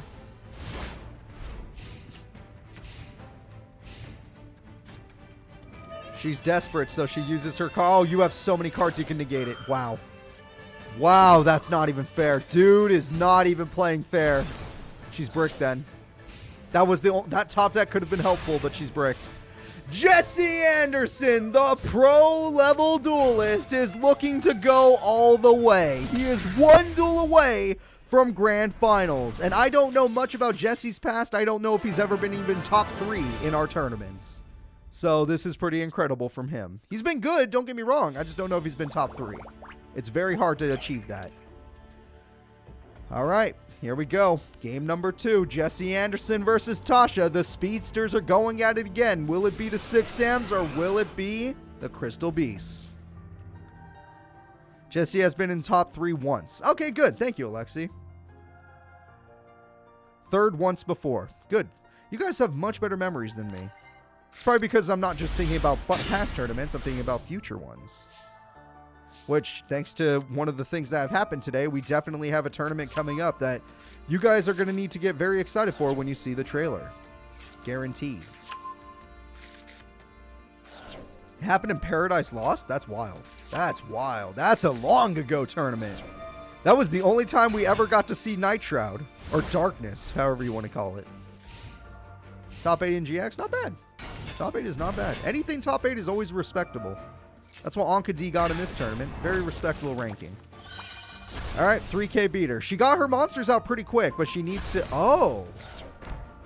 That's interesting. Using Command to stop the field spell from getting its better effects. That's actually interesting. I like that. Strategic and good. The field spell is annoying, but the dragon can still stand up to anything that is at least 2,400 or less attack. Anything above that is going to be a problem. All right, we got Zanji on the field. We got Kaman on the field. Zanji's effect says I'm going to use this monster to destroy you. Not bad, and the Elder is working.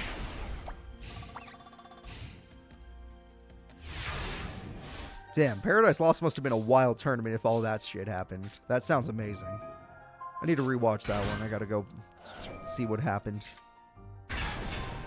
Sucks we don't get those tournaments that often because they're in the edge of the Shadow Realm. Alright, 600 goes in, and we're just gonna set. Interesting. Pot of Greed! Dude, it's Pot of Greed! Backs against... Oh, no, this is Breakthrough or whatever. We got Zanji back on the... Oh, no! Raigeki! What the hell? That Raigeki was perfect!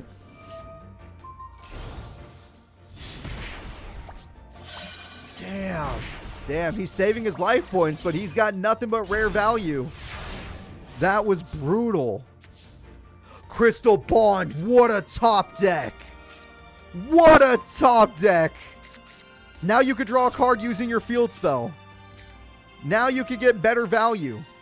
Pot of Greed. Rainbow Dragon. He finally got Abundance. It's right there. He finally got it.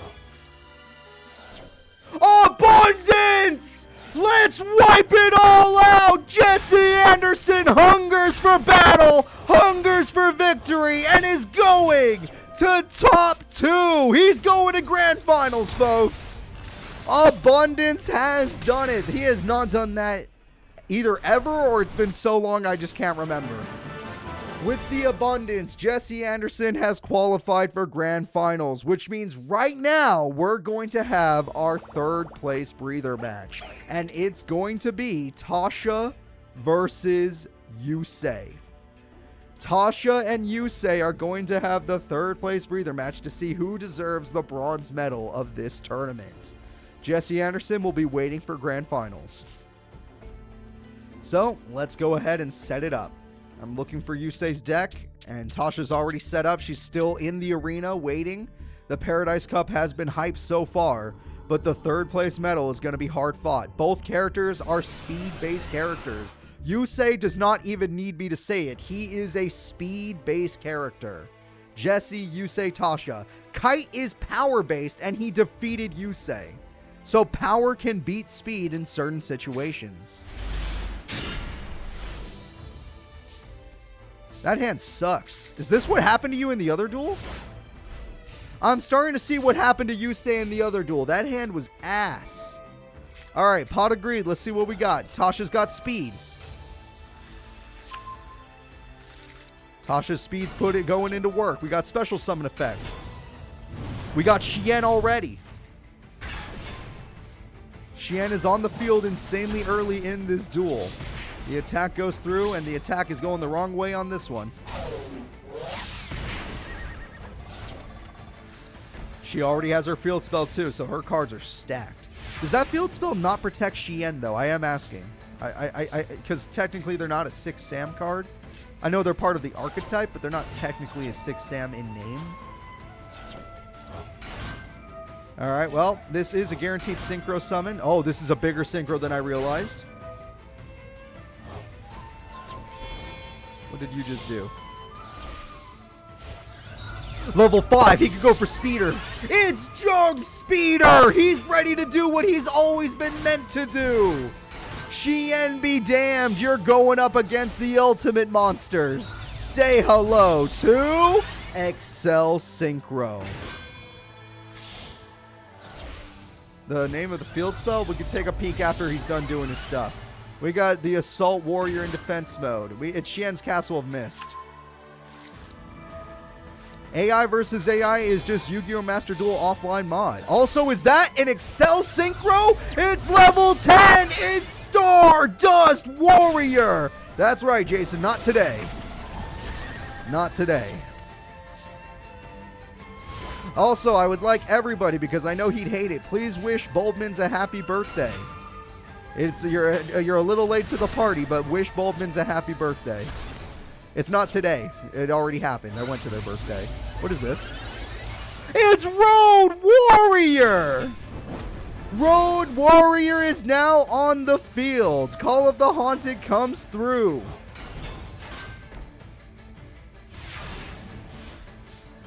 All right, Road Warrior is here. It's going to be a hell of a card. And we got Doppel Warrior. We got Call of the Haunted. We got Stardust Warrior. We got Junk Synchron. We got Jet Synchron. We got another level 5. Feels Birthday Man. I've never heard that. That's actually really funny. And we got Junk Warrior. Junk Warrior. Stardust Warrior. Road Warrior. We got the whole family. We got the family of warriors. Oh, we're not done. We got a Formula Synchron. Also, why is Junk Warrior stacked? That's 3,600 attack. That's brutal. All right, tuning comes through. Jet Synchron is like, we're not done yet. We could do more. Oh, no, we're just going to attack with what we got. Yup. Tasha looked like she had a strong start against Yusei, but he made it come back a reality.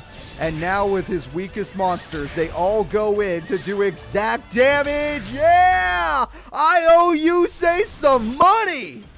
Holy crap. Game 1 goes to Yusei Fudo. It looked like he was in danger, but he made the comeback possible thanks to Junk Speeder. Let's go ahead and get into Game 2. Game 2 will decide it. Tasha has to go even faster this time, and she has to hope he has an even brickier hand, because his last hand sucked. He just got one combo off that turned it into a million combos. This hand has tuning. It's much better. This is good. This is a good hand. The problem with Tasha is since she's speed-based, she can't overpower a lot of Yusei's monsters. Jessie even could probably overpower some of Yusei's monsters, but not her. And Kite literally overpowered them. He ran over them in Game 1. In Game 2, he just dominated. She lost all of her best cards. I don't know what to say. That's really sad. This is a very bad situation. Level 7 Synchro. And we're going to have a level 5 Synchro right after this. Here we go. Doppel. Oh, no, level 2. We can go for Formula. All right, guys. He has made the Formula, which means more draw power. His levels are wrong, though. He's not going to be able to summon anything else. Except for the Quillbolts in his grave, which gives him a level 5 Synchro summon. And Junk Speeder gets it started. You thought, oh, he's not going to use it. He uses Junk Speeder's other effect. Interesting. I guess she really has nothing left, so you don't have to go that hard. Yeah, fair enough. Fair enough. Yeah, no, she's done. She's like, dude, I don't even know why you're not in Grand Finals. You win. Like, what the hell? Attack goes in, attack goes in, attack goes in. You get one more turn. Make it count. Yeah, he could have won, by the way. He had game. He would have summoned Nitro Warrior, would have been game. Yusei is literally giving Tasha one more turn as a gift. She might not see it as a gift, though. This just looks painful. All right, Tasha, what's your final play going to be? Yeah, no, she actually said, Yusei, I already told you I give. Yusei's getting the bronze medal. The attack goes through with Nitro Warrior, and Yusei gets the bronze. Tasha gets 4th. Not bad for her. Not bad for her. She did really good this tournament. It's just that it's Yusei. So Yusei Fudo will be taking his bronze medal. Which means it is time for Grand Finals. It is time to find out who is winning the Paradise Cup. Who will be taking home all of that money? Whose deck will be receiving better improvements? Whose social standing will be receiving better improvements? Who's moving up in the world is basically what this tournament is about. Will it be Kite, who is literally doing this for his little brother? Or will it be Jesse, who just wanted to enter a tournament to keep his skills up? Let's find out who deserves it more. Jesse or Kite? Speed or power? Make your bets now. Grand Finals has officially begun. Jesse Anderson is ready. Kite cannot be found. He's ready. Found him. Kite is ready. Pro level duelist versus a hunter.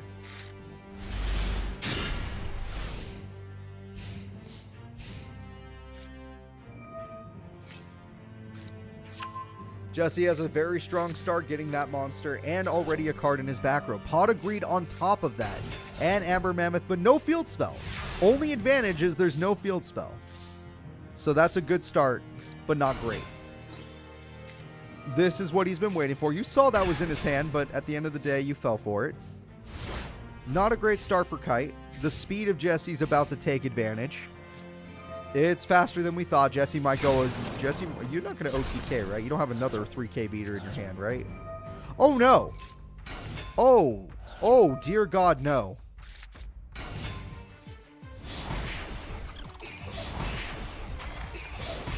It's over. OTK! Jesse ties his record of the day of turn 3 victory. Jesse Anderson is one duel away from victory. He doesn't care about sick kids. Heart is dying. And Kite is failing him. Game 2, baby. Game 2. Kite, you cannot mess this up. You just got OTK'd. All of the money is on the line. You get nothing for second place. It's all about the winner. Interesting hand that could be good. Yeah, no, this could be good. There's a 50% chance this is a good hand. He got his Rainbow Ruins this time. This is going to be way harder than we thought. He got his Crystal Bond already. This is going to be way harder than we thought.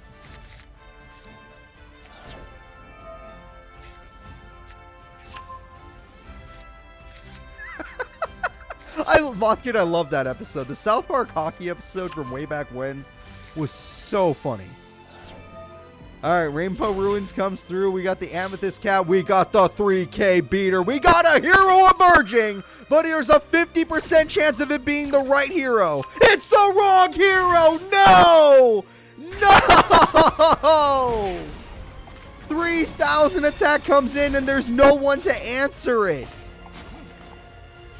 You say, Kite is in trouble. Jesse Anderson is kicking butt. There we go. That's a pretty good play. That's a pretty good play, but you can only stand up to the 3K beater. Oh, wait. But wait. He's banishing it, which means he's not going to be able to hide it in the back row. Kite freaking Tenjo. He's not giving up on his brother. He's fighting for his goddamn life. Literally. Prime Photon Dragon is summoned and it goes in to destroy the kitty cat. Not bad from Kite. Okay, what is your answer, Jesse? Jesse is scared. This is the weakness of all speed-style duelists. They don't know what to do when they are met with something bigger than them.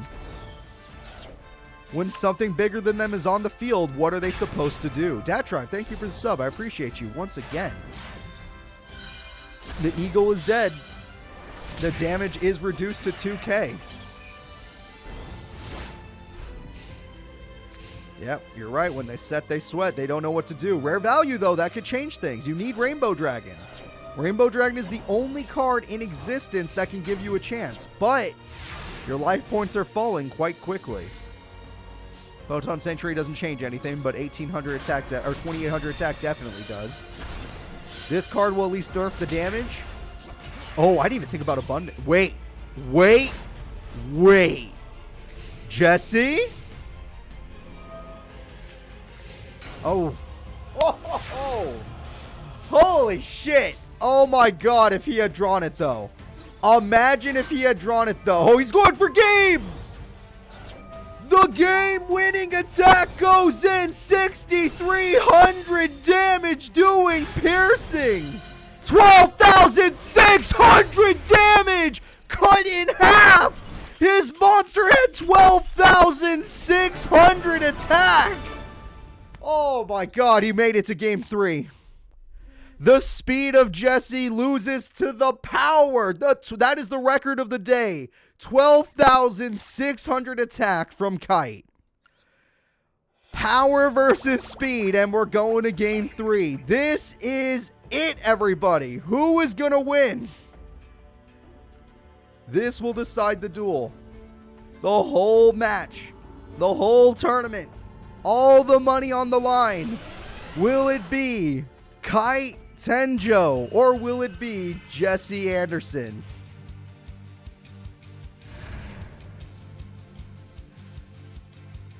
Everyone pay attention. Hero emerges, but no boss monsters in the hand is not the best, but it's still a special summon, so it's not like it's bad. Excel Light is really good.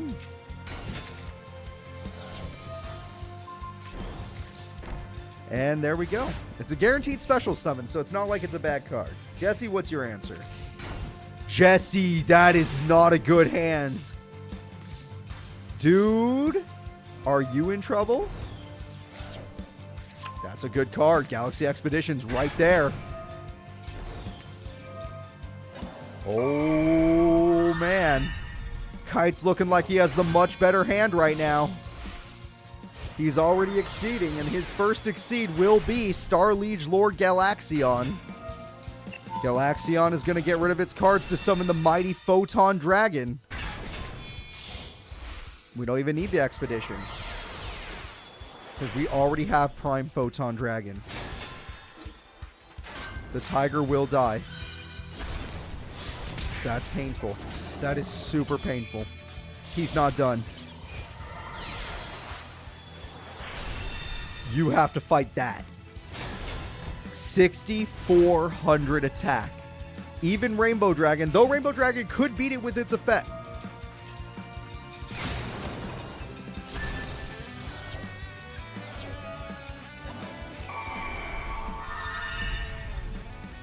Oh my god. Oh my god. In game 3? You can't do this to the boy in game 3. His family depends on him. Jesse Anderson, the pro duelist, is here to prove his power. And he doesn't care who he has to step on to do it. Obviously, he doesn't know about what's going on, but still. Oh, wait! Kite isn't giving up! Kite is not giving up!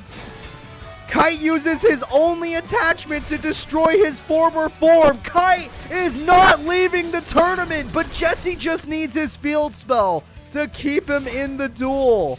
That was insane! It's not over yet, though. Oh my fucking god. You have to win right now. If you don't win right now, the duel is over. This has to end the duel. Kite wins! Kite was one turn away from losing the entire match. He was going to lose to Crystal Abundance. He was one turn away. But Kite does it for little bro. He gets the money and he wins the tournament. That was the best match ever. That was so close. It was down to the freaking wire. Everybody, before we get to our trailer, we need to take a look at this tournament. This was incredible. That was a Joey moment. That was his anime moment. Kite had to pull off a lot of bullcrap to take down Jesse Anderson, and he managed to do it one turn before Jesse ended the duel. Jesse had him in the next turn. That was super crazy. The Paradise Cup is officially over. The winner is Kite, who deserves all the fanfare. He did amazing. Jesse did incredible today. His second place medal, he deserved it.